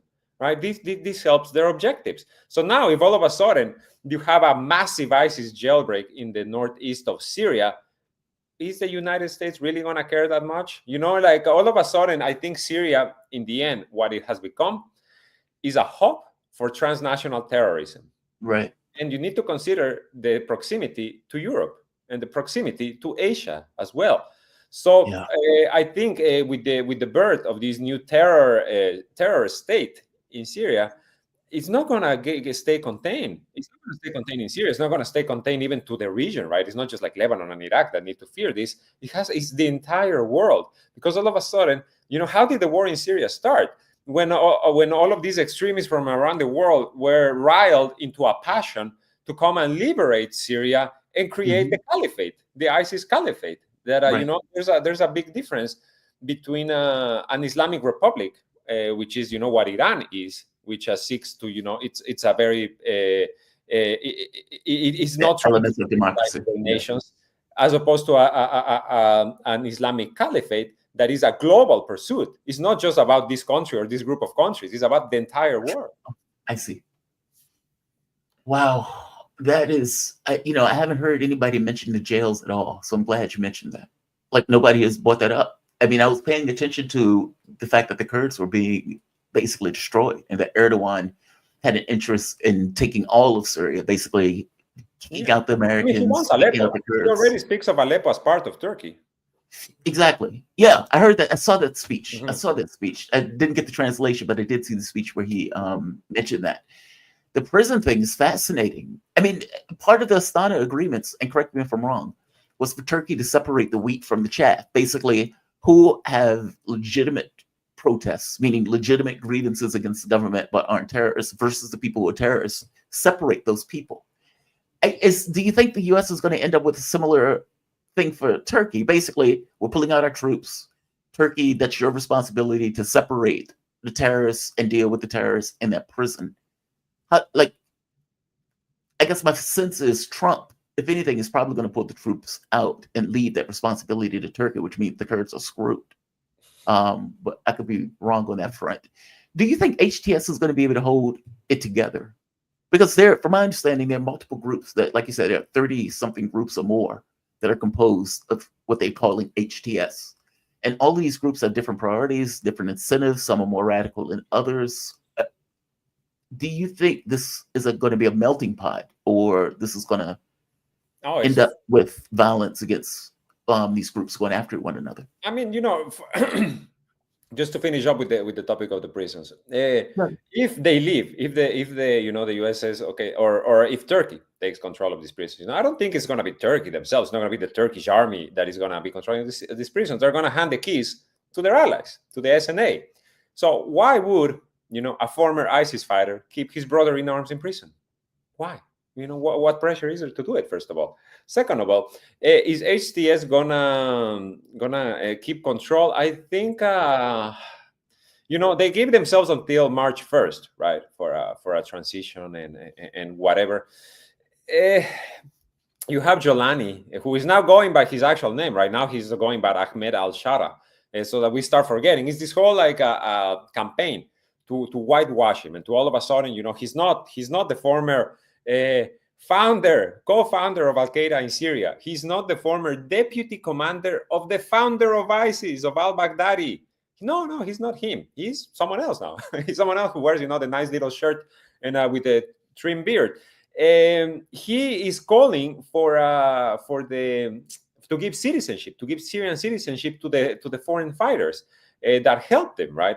And then all of a sudden you have official acknowledgement that this whole Syrian revolution was not very Syrian to begin with, right? If you have so many Central Asian fighters and so many Western fighters and so many fighters from who knows where else, even Ukrainians are involved in this mix, and that you need to give them citizenship, that you need to have the new de facto ruler of Syria come out and say, we need to give all of these people citizenship, because first of all, I'm sure that was one of the agreements, right? And I'm sure he's being pressured by this. And as you're saying, this is not just Syrians who were upset with the government of Bashar al-Assad. Many things to be upset about, many reasons why Syrians would want it to end. These are extremists. These are people who want to impose Sharia law in Idlib, right? Idlib, the northwest city in Syria, where HTS is just rebranded Al-Qaeda, right? It used to be Al-Qaeda in Syria. It became the Nusra Front, and then it became Hayat Tahrir al-Sham, which is HTS as we know it. I'm sure they'll change the name soon enough again, so to keep confusing people. They control Idlib for I think since 2015, and they controlled it with an iron fist, right? Imposing Sharia law, imposing taking control of humanitarian aid, enriching themselves. Jolani owns property in Turkey. He knows how to launder money. He's when we compare him when we call him the jihadi Zelensky, it's in more ways than one. It's not just the shirt. He also is very well versed at laundering money, and he's very well versed at keeping control via violence. Earlier this year, there were very big protests in Idlib against his rule, and he quashed them, right, with his security troops, aka Al-Qaeda, ISIS, going onto the streets. He did a whole purge of his command, the commanders, right, in HTS, because he felt that people were conspiring against him. So now that he's in control of the entire country, and we can say that he is. In reality, he's not, right? Julan is in control of from Idlib to Damascus. Yes, he's in control. In the south, it's Israel that is in control. In the northeast, it's Turkey, obviously. And then in the rest of the country is the U.S. The U.S. is in control. So Julani has control of this. He has to appease 37 groups, many of them former ISIS, former Al-Qaeda. You're going to tell them that this is going to be a liberal democracy. You're going to tell them that this is going to respect all of the religious sects, that people can celebrate Christmas, or that women can wear bikinis at the beach, or that there can be alcohol can be sold at bars, or that that mosques need to be respected, that churches need to be respected. How is that going to work? How are you going to reform these? And then on top of that, give them citizenship, make them Syrians. And it's a recipe for disaster, what Syria is. But I think we shouldn't see it as that being a bad outcome, because in reality, it's the only outcome. It's the reason why this was done. This was caused, right? Because what in a world in which war is not and terror is not as profitable as it is in ours, what you would have seen is a political process. You would have seen the lifting of sanctions. You would have seen, international organizations get involved. You would have seen the UN. You would have seen the Arab League. You would have seen Arab nations not work behind the scenes like they did, but actually take matters into their own hands. But this is not the world we live in. The world we live in is where ISIS 2.0 is a better idea than an actual Syrian government. Do you believe that the Arab states undermined Syria in this process? Because if you remember, for a while, it looked like Syria was getting closer to the Arab League. They invited them back into this kind of Arab League. They seemed to be having communication with Syria in a way that they weren't prior, meaning it seemed that they were bringing them back into the Arab fold of countries. But back in 2017, those Arab states were putting all of the money in the world to try to get rid of Assad. Exactly. Do you think that was true this time around, that they were shaking his hand, they were patting him on the back, when really they were trying to figure out where they were going to stick the knife? Or do you think this wasn't the case, that it was Turkey, the U.S., Israel that were the main benefactors? I wouldn't trust the Gulf leadership for a moment, for a second. I wouldn't give my back to them for 1 second, because these people are backstabbers. These people are, out for themselves, 100%. You know, when you saw MBS or you saw the UAE president welcoming Assad and like sitting with him and taking the pictures, shaking the hand. This was it's like the guillotine, you know, just waiting to drop. So, but I think, as you're saying, right, in Syria right now, we're talking about two main winners in general, and we are forgetting about the Gulf because it's many things, as you're saying. You know, nobody speaks about the jails because there's so many other things that are happening at the same time. Right. But the Gulf, and in particular, Qatar had a hand in what happened here, right? In coordinating with Turkey about what's happening, because all of a sudden Qatar and Turkey are back talking about this pipeline that was shut down in 2011 when this war started. When Assad initially said, no, I don't want this pipeline, all of a sudden, you know, fast forward 13 years, the pipeline is back on because this was their aim. This was their design. And I think, you know, as far as the other Gulf nations, they, I think what the fall of Syria means is a complete abandonment of the Palestine, of the Palestinian cause. Isolation of Gaza. Because exactly at this point, Palestine and the Palestinians are completely isolated. Hezbollah, to some extent as well, is isolated. Iran and Hezbollah say that they have other ways, that they have, you know, other routes, etc. I don't know. I cannot give you any actual information on that. Yep. But Palestine is completely isolated. So, in the Gulf states, when they saw these plans, and they saw what it would happen, and that HTS, you know, has right now the upper hand, I guess, and we know that the Syrian army is going to fall, and we know that the Russians, because Jamar, let's be honest, you know, everything that happened in Syria was agreed behind closed doors, 100%. You do not collapse a government in 11 days without having a deal first. It doesn't happen like that, right? Yeah. The army doesn't just lay down their weapons systematically, city after city, day after day, if a strategy is not already at play, right? This is not like this is not how the world works.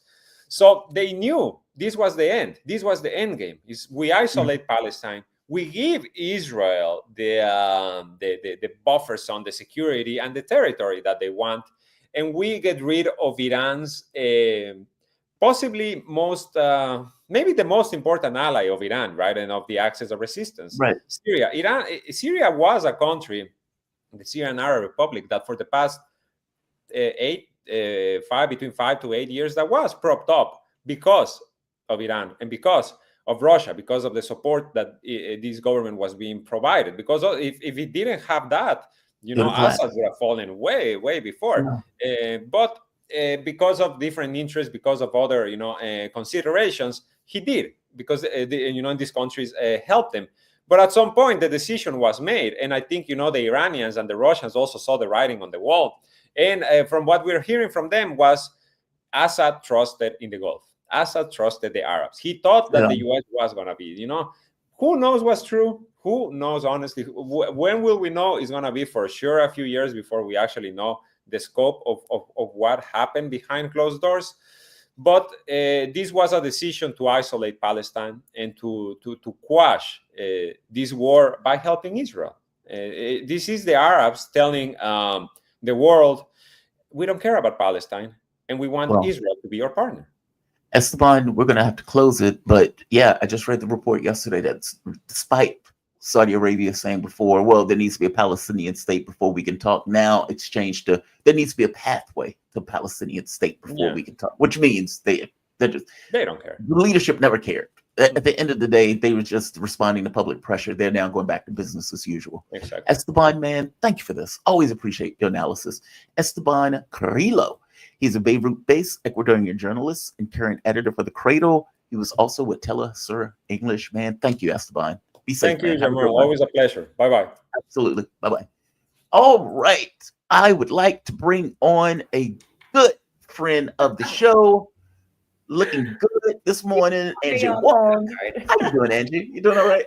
Yeah. I'm just back from Tallahassee. We just witnessed a historical moment where the Electoral College officially voted in Donald Trump as the president of the United States. So him and JD Vance, they get to advance to the White House now. They've secured all 312 electoral votes.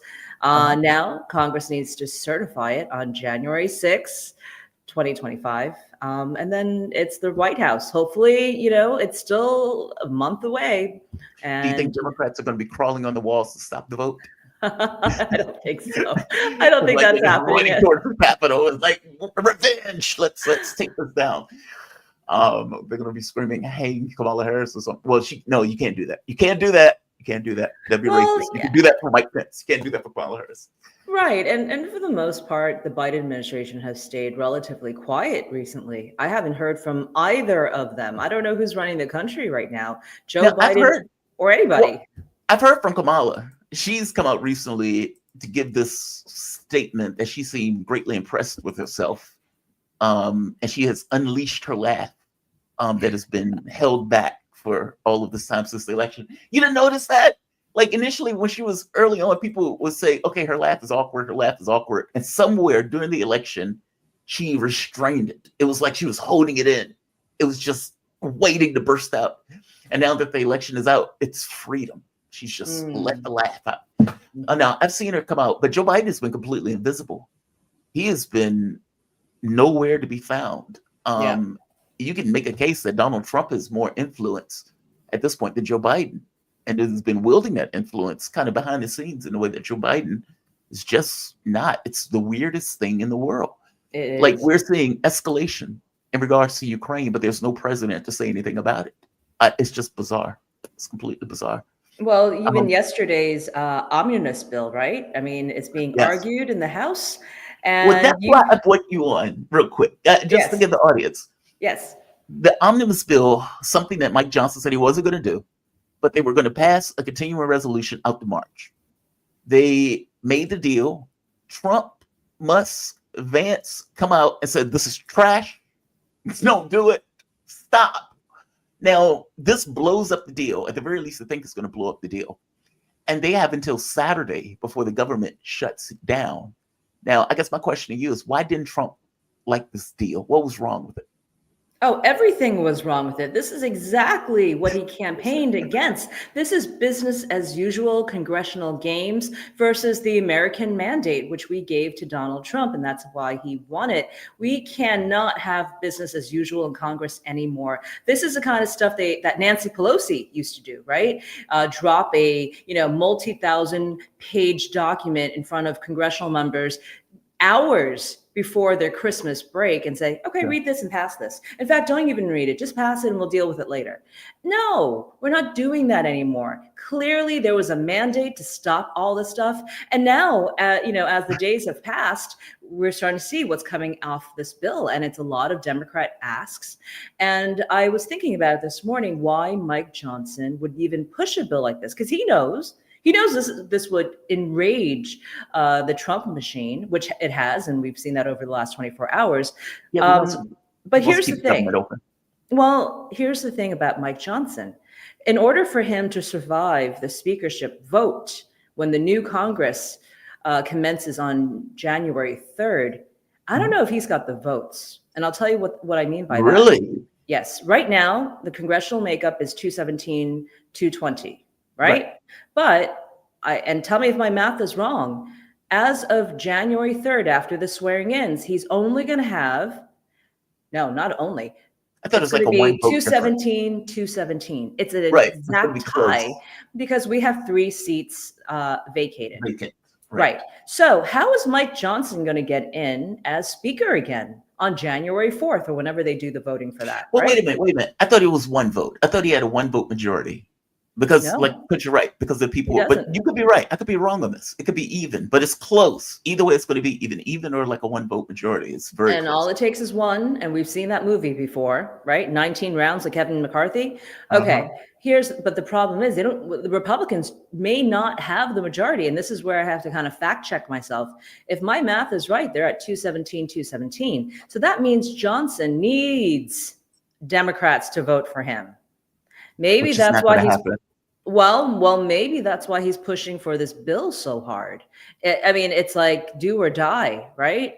I mean, as things come out, there's all this weird stuff coming out of this omnibus bill that really benefits Democrats. It's almost like one last steal before we close it out for the year. Well, wait a minute, real I quick. How does that work if it's even? I mean, meaning because I don't if know. you're right, and they I don't take know. out the 3 members, and it's Mm. a even Steven, Mhm. I don't know how that works.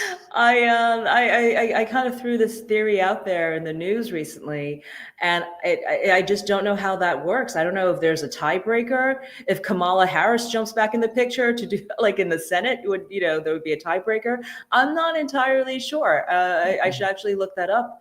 Because that's the There new has to be a Congress. tiebreaker, right? Or not, or And maybe they that's not just do even, wait, nothing. and that's the House. That's not even Senate. Correct.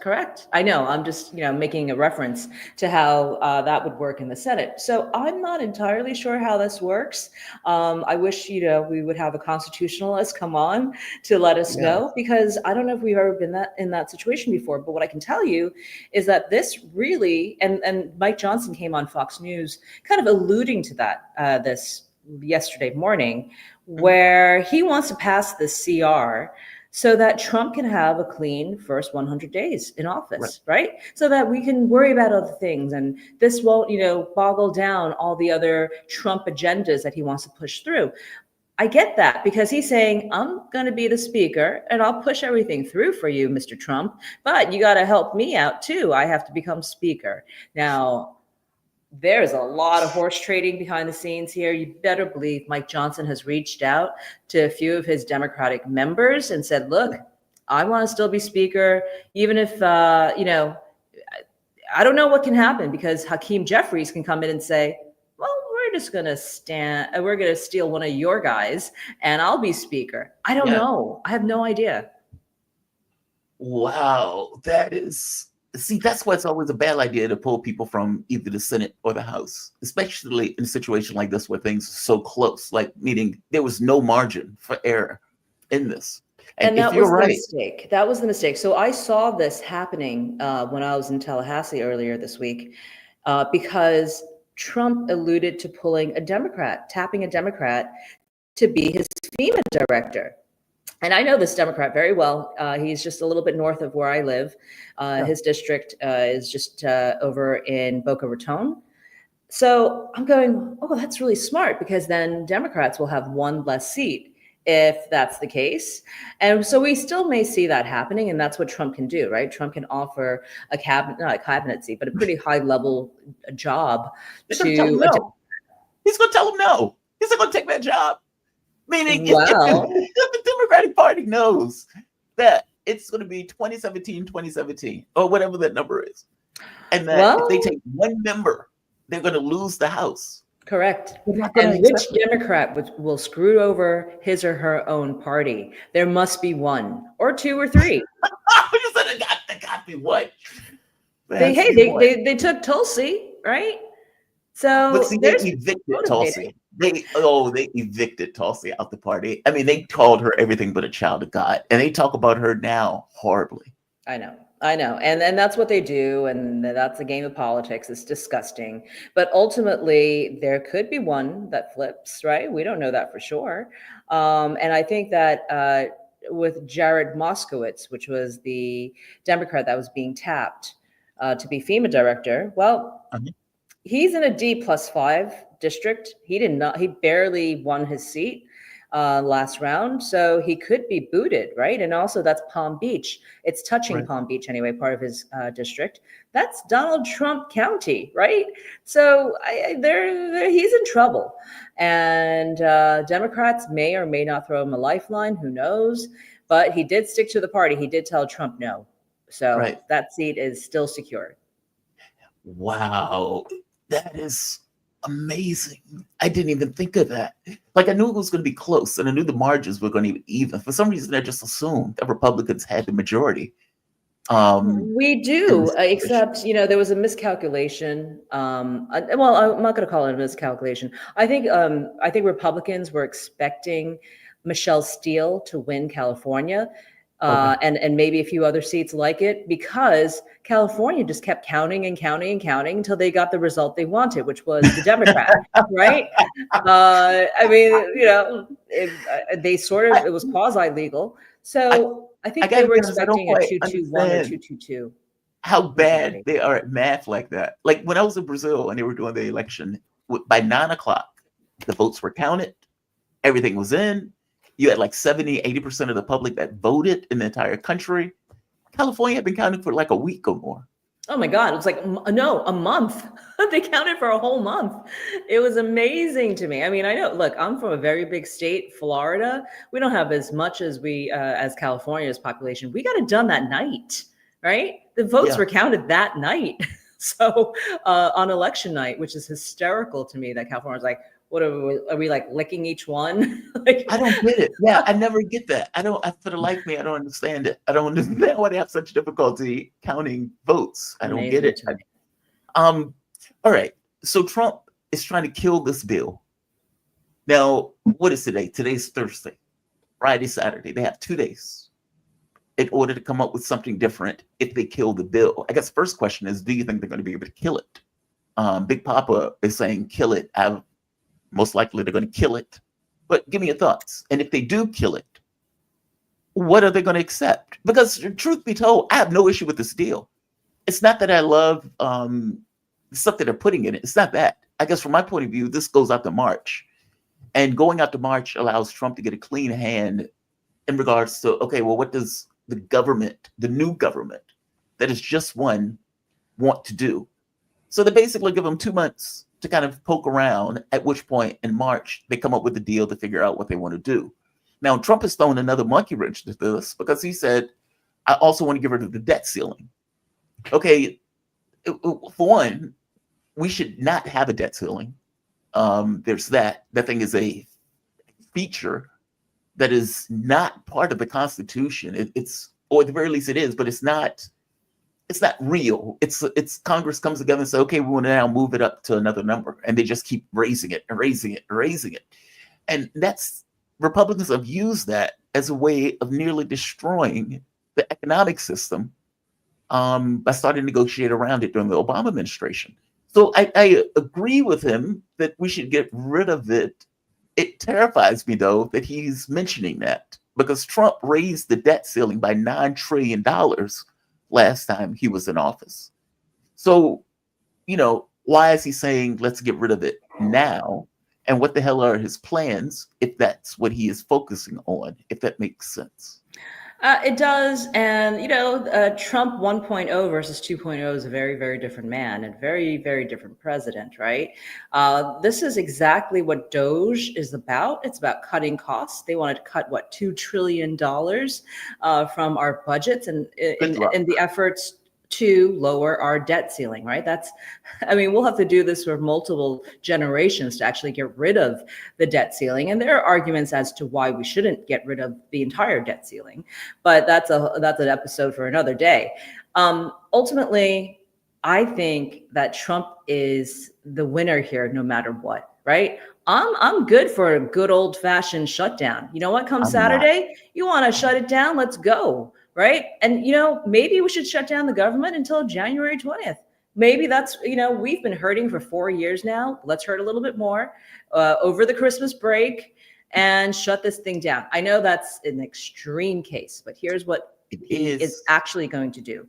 All right. Mike Johnson he can't play this one. He's not as smart. I'm sorry to say it. Mike Johnson tried because he knew he needed to pull a couple of Democratic votes by throwing some money into their counties so that they could win, so that, they have some sort of, I don't know, fishing relief funds or something so Democrats can vote for him.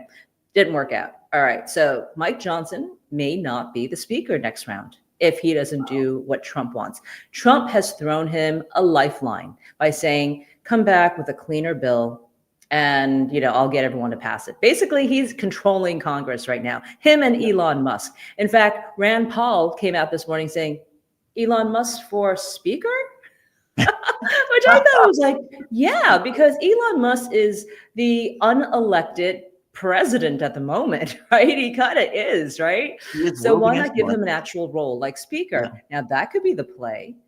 This whole thing could be a whole prelude to ousting Mike Johnson. Now, Mike Johnson's been hanging around on Trump Force One with Elon and Trump and Junior and everybody else.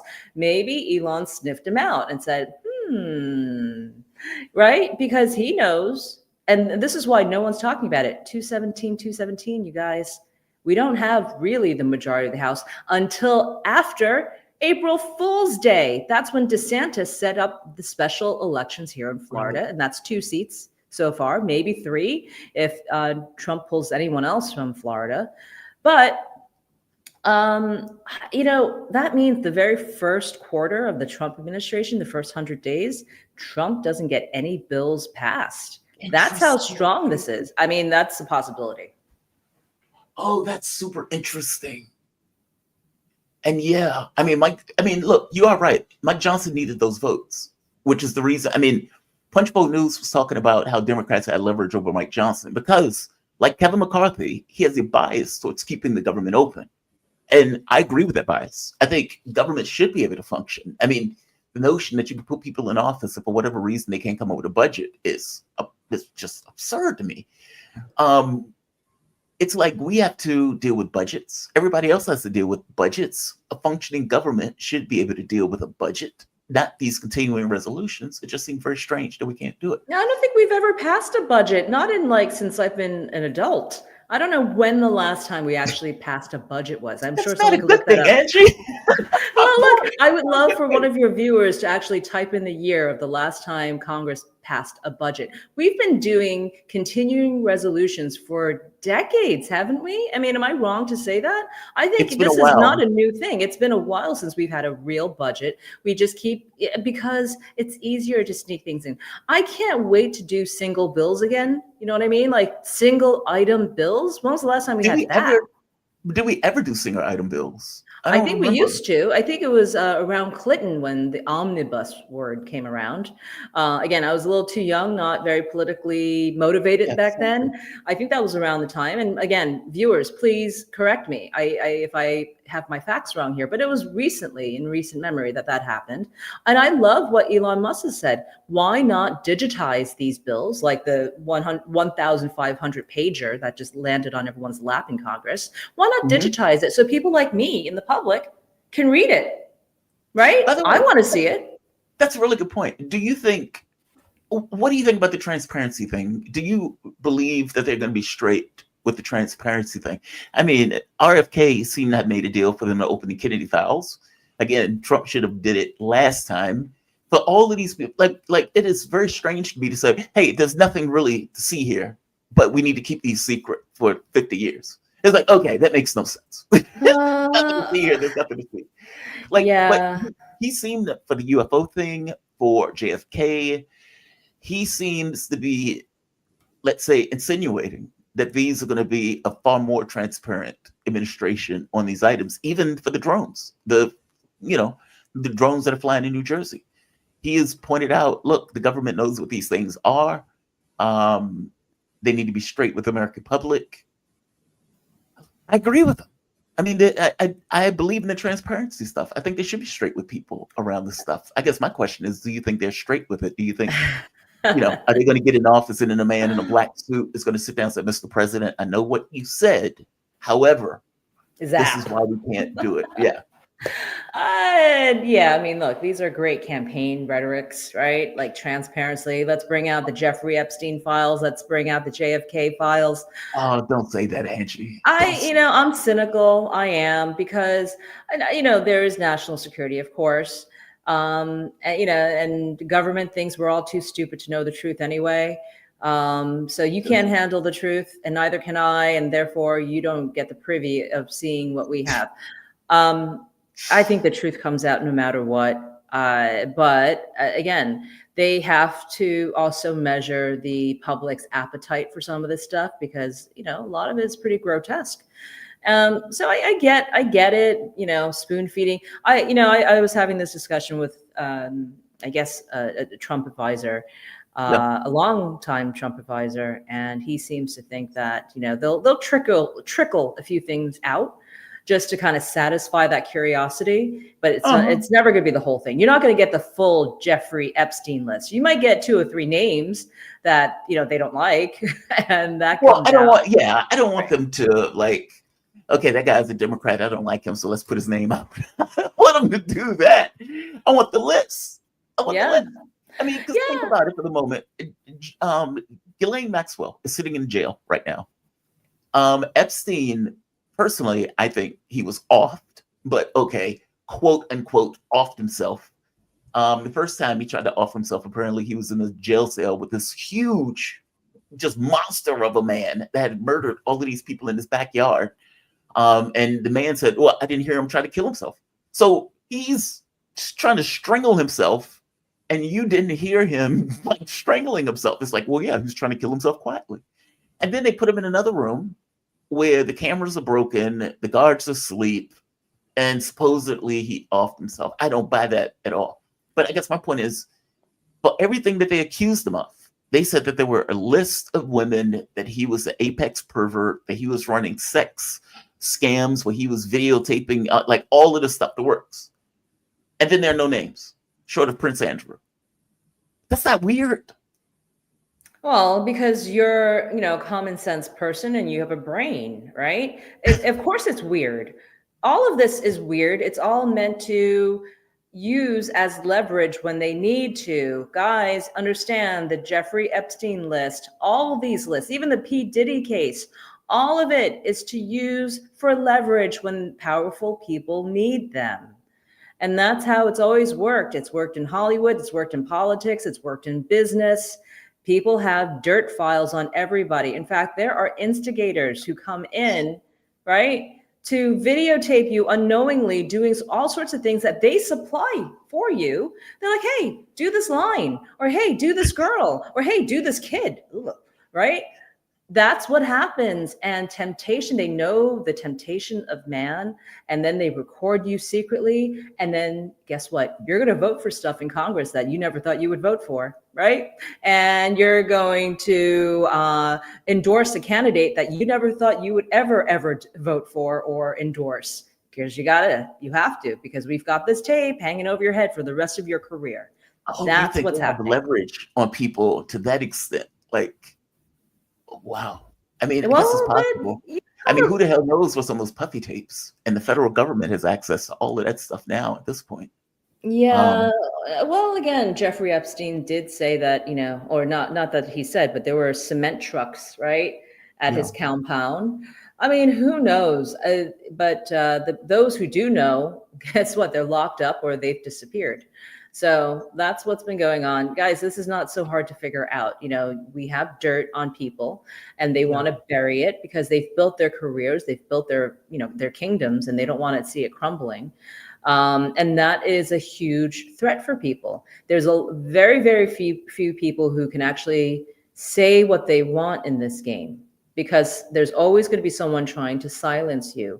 And again, I've been very lucky. I don't have too much to silence, but I've been very lucky that I can speak my mind, because guess what?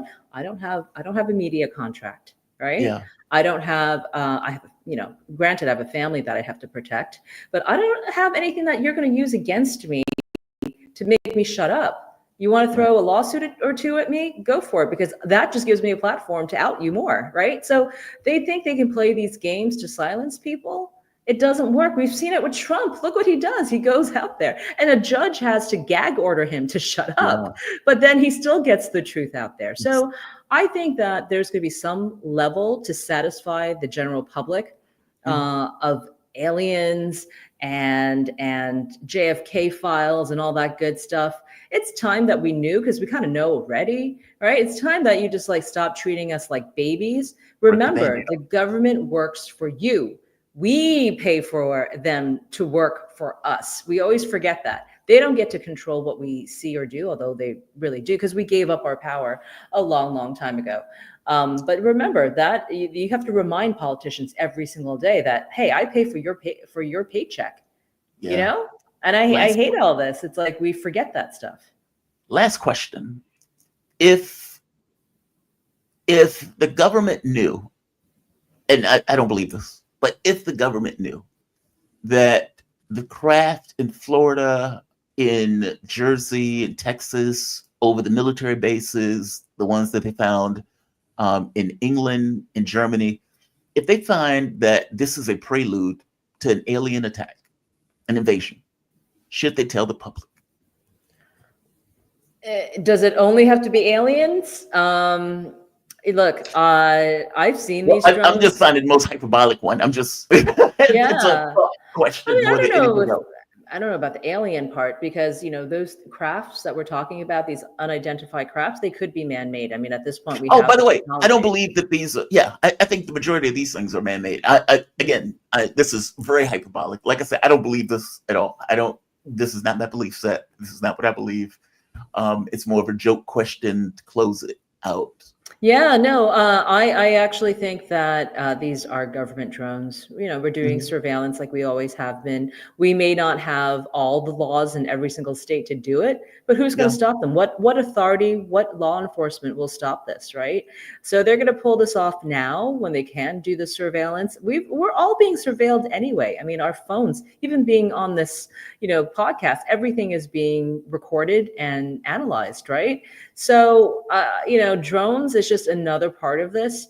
Ultimately, it is scary, right? Because the public doesn't know. And, please don't shoot these things down. I mean, honestly, the ricochet on some of these bullets, like you just don't, it's just a dumb thing. Yeah. Please do not encourage that. I got to be honest. I'm fascinated with this Me because too. initially my thought was like, okay, drones. So what? People are flying drones, and then when Kirby and Mayorkas comes out, they lie. They effectively are saying things that were different than what the people on the ground were saying. So, like, for example, the Coast Guard said, well, there were 20 following behind the boat as I was driving. Basically, they were harassing me as we were flying, going in the boat. Okay, well, I don't think the Coast Guard is lying. One of the mayors in Jersey pointed out that there was a drone that was about 6 feet tall or 6 feet wide hovering over his house. Right. Again, the guy's not lying. He's being straight with them.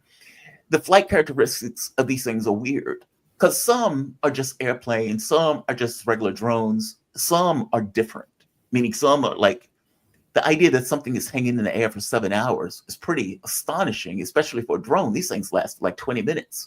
And the sides of it are usually small. Some of these things that they're reporting are like 6 feet. Some of these things sound like military drones. And so I don't know. It is very weird.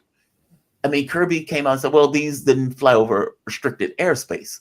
Okay, well, he was lying. I mean, they were, at the time, 2 military bases. There was a third in Wright-Patterson Air Force Base where they had to close sky because the drones were flying in the zone.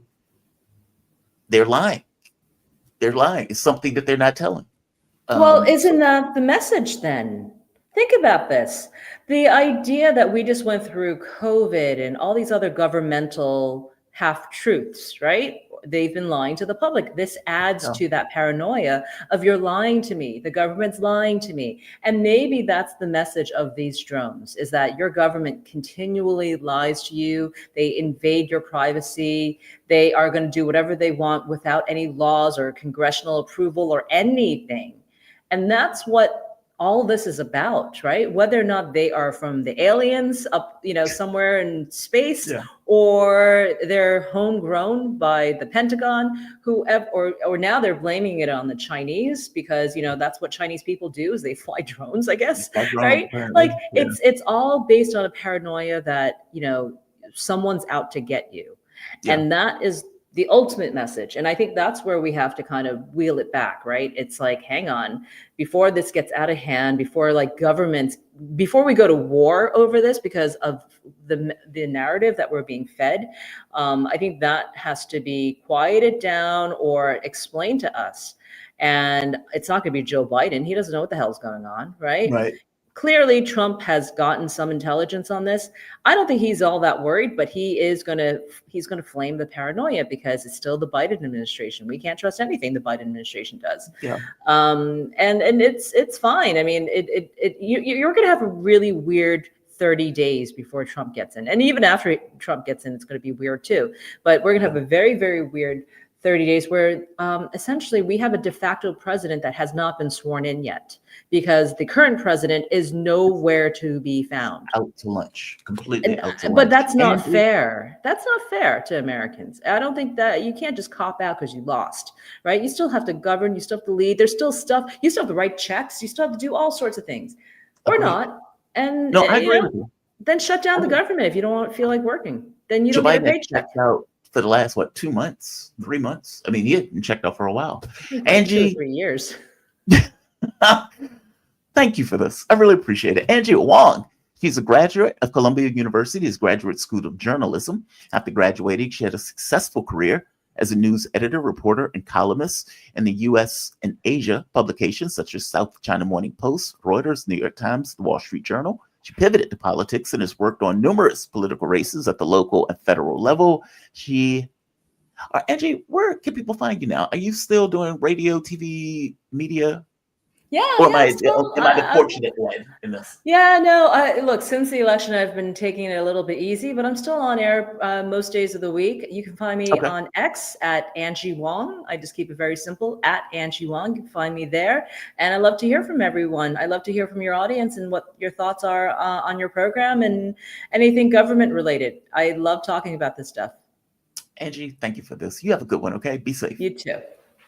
All Bye. right. Angie Wong, shout out to Angie Wong. We have come to the end of the show. We have come to the end of the road.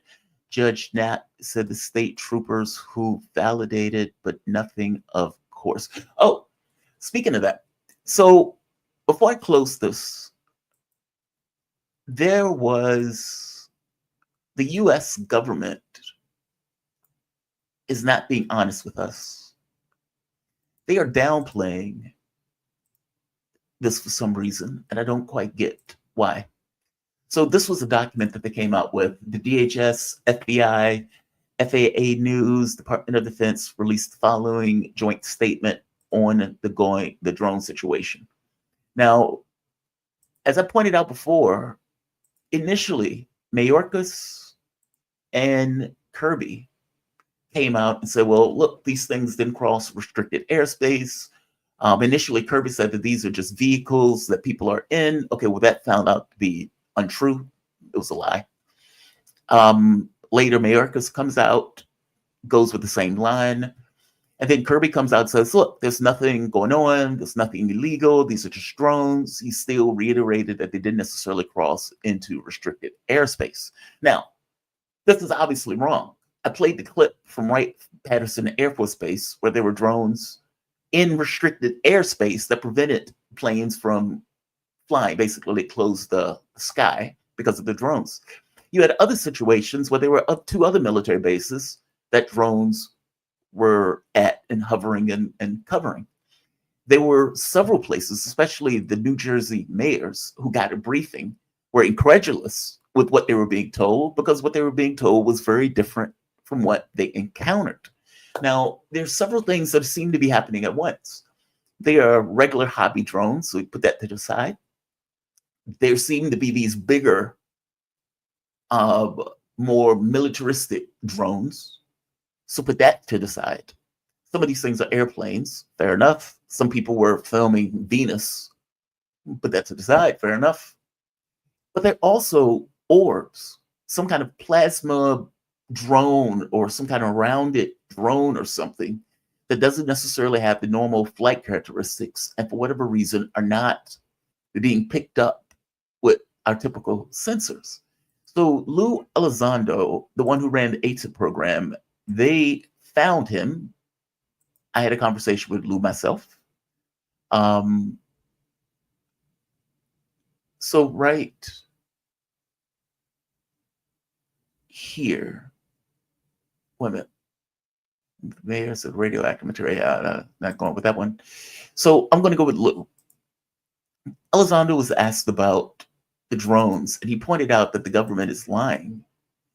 And its reasoning is that, look, these things are not showing the same flight characteristics as a typical drone. And them going into restricted airspace is also kind of a telltale sign that something weird is happening. Drones don't typically do that.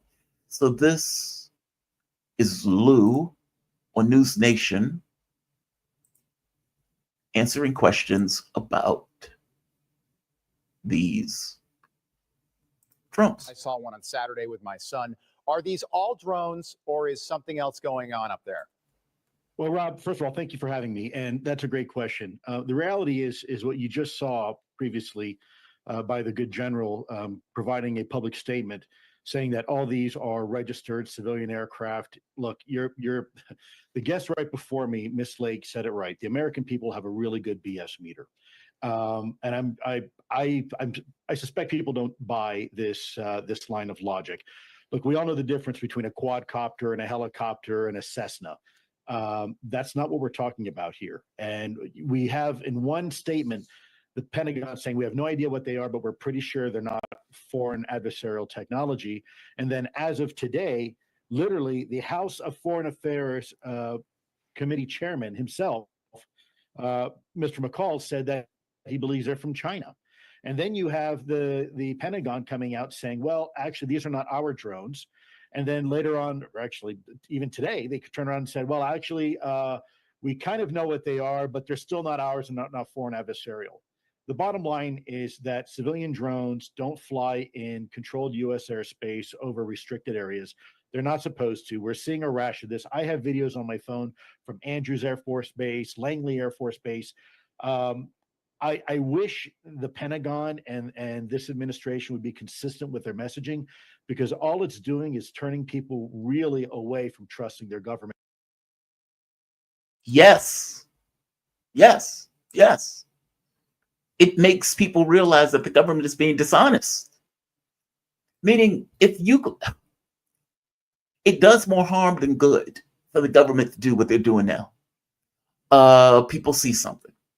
There are pictures of it. There's photographic evidence of it. Some of these things look weird. Some of these things are orbs. Some of these things have like lighting in different parts. And the government comes out and just says, no, these things are airplanes and just regular hobby drones. That's it. That's all it is. Just airplanes and regular hobby drones. And it's like, okay, but they're flying through restricted airspace. No, they're not. They're not flying through restricted airspace. And yet you get video footage and you get audio footage of the people at those air bases talking about the drones at the unrestricted base. So it becomes clear as day that Kirby, prolific liar that he is lying. And Mayorkas, again, either they're lying or they're fundamentally confused about what's taking place. But either way, what they're saying is directly being contradicted by the people who are on the ground and the images that are coming out from those people on the ground. Am I going to believe the Coast Guard that was being chased by 20 drones, or am I going to believe Kirby? Well, I'm going to believe the Coast Guard. I'm not going to believe Kirby, especially since there's video evidence showing these things all over the place. And again, I'm excluding typical hobby drones, and I'm excluding some of the bigger militaristic drones, even though those are also significant. And all of it is important because the government doesn't seem to know what they are, or at the very least doesn't seem to be able to tell the American public what they are, which means the American public is stuck in this position of saying the government is lying. Why is the government lying? It adds more, let's say, anxiety to the public to know that the government is lying about something and hiding something, as opposed to just being transparent with the American public. It's very weird. I want to finish with Lou. It's only a few minutes. At a time, by the way, where trust is already at a historical low. Okay, if aliens are here, and I think throughout your hearings, we've concluded that something is here. What are they doing? And maybe more importantly, why haven't they made contact? Wow. Okay, let's try to unpack that. So what are they doing if they are here? Well, they could be doing all sorts of things.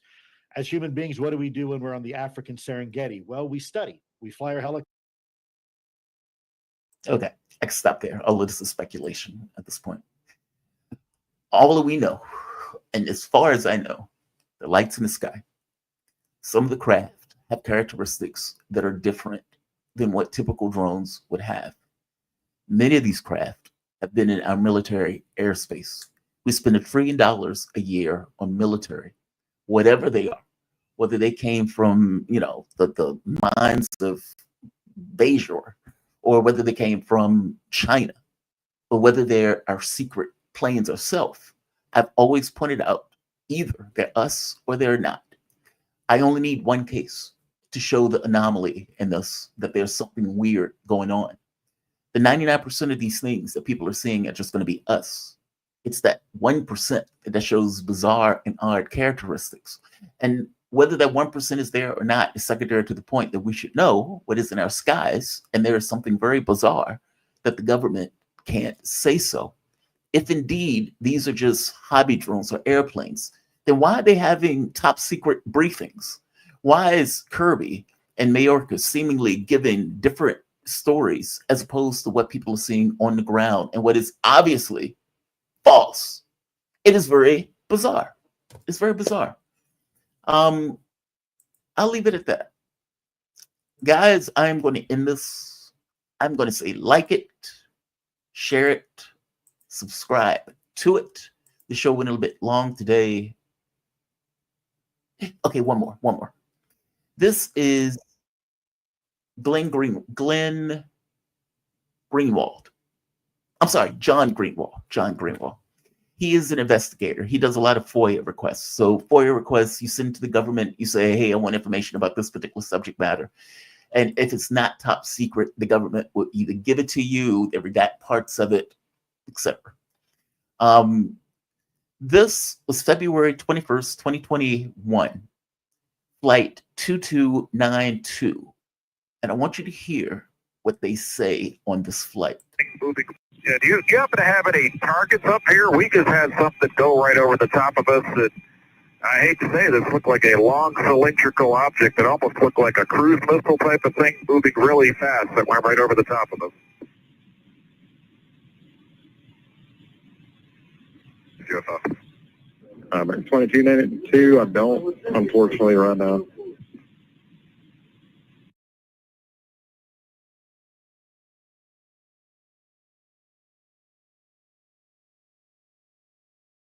He just said a long cylindrical object has just flown over our plane. It looks like basically a cigar that flew over us at a rapid rate of speed. This was a plane that was up like a normal aircraft, and something apparently blew past it that he couldn't identify the flight characteristics and couldn't tell what it was, basically a flying cigar. There's a bunch of stuff that is in our skies that we just don't know what it is. And one of the things that we have pointed out was that there is something inherently dangerous when you don't know what is in your skies. And some of these planes have had to divert. Some of these planes have had these kind of weird encounters. We should know. The government should be far more transparent about that stuff, and lying to the public under no circumstances helps. I'm going to say like, I'm going to say share, I'm going to say subscribe. You guys have a fantastic day. Signing off. Jamal Thomas Morning Show. Enjoy your day, guys.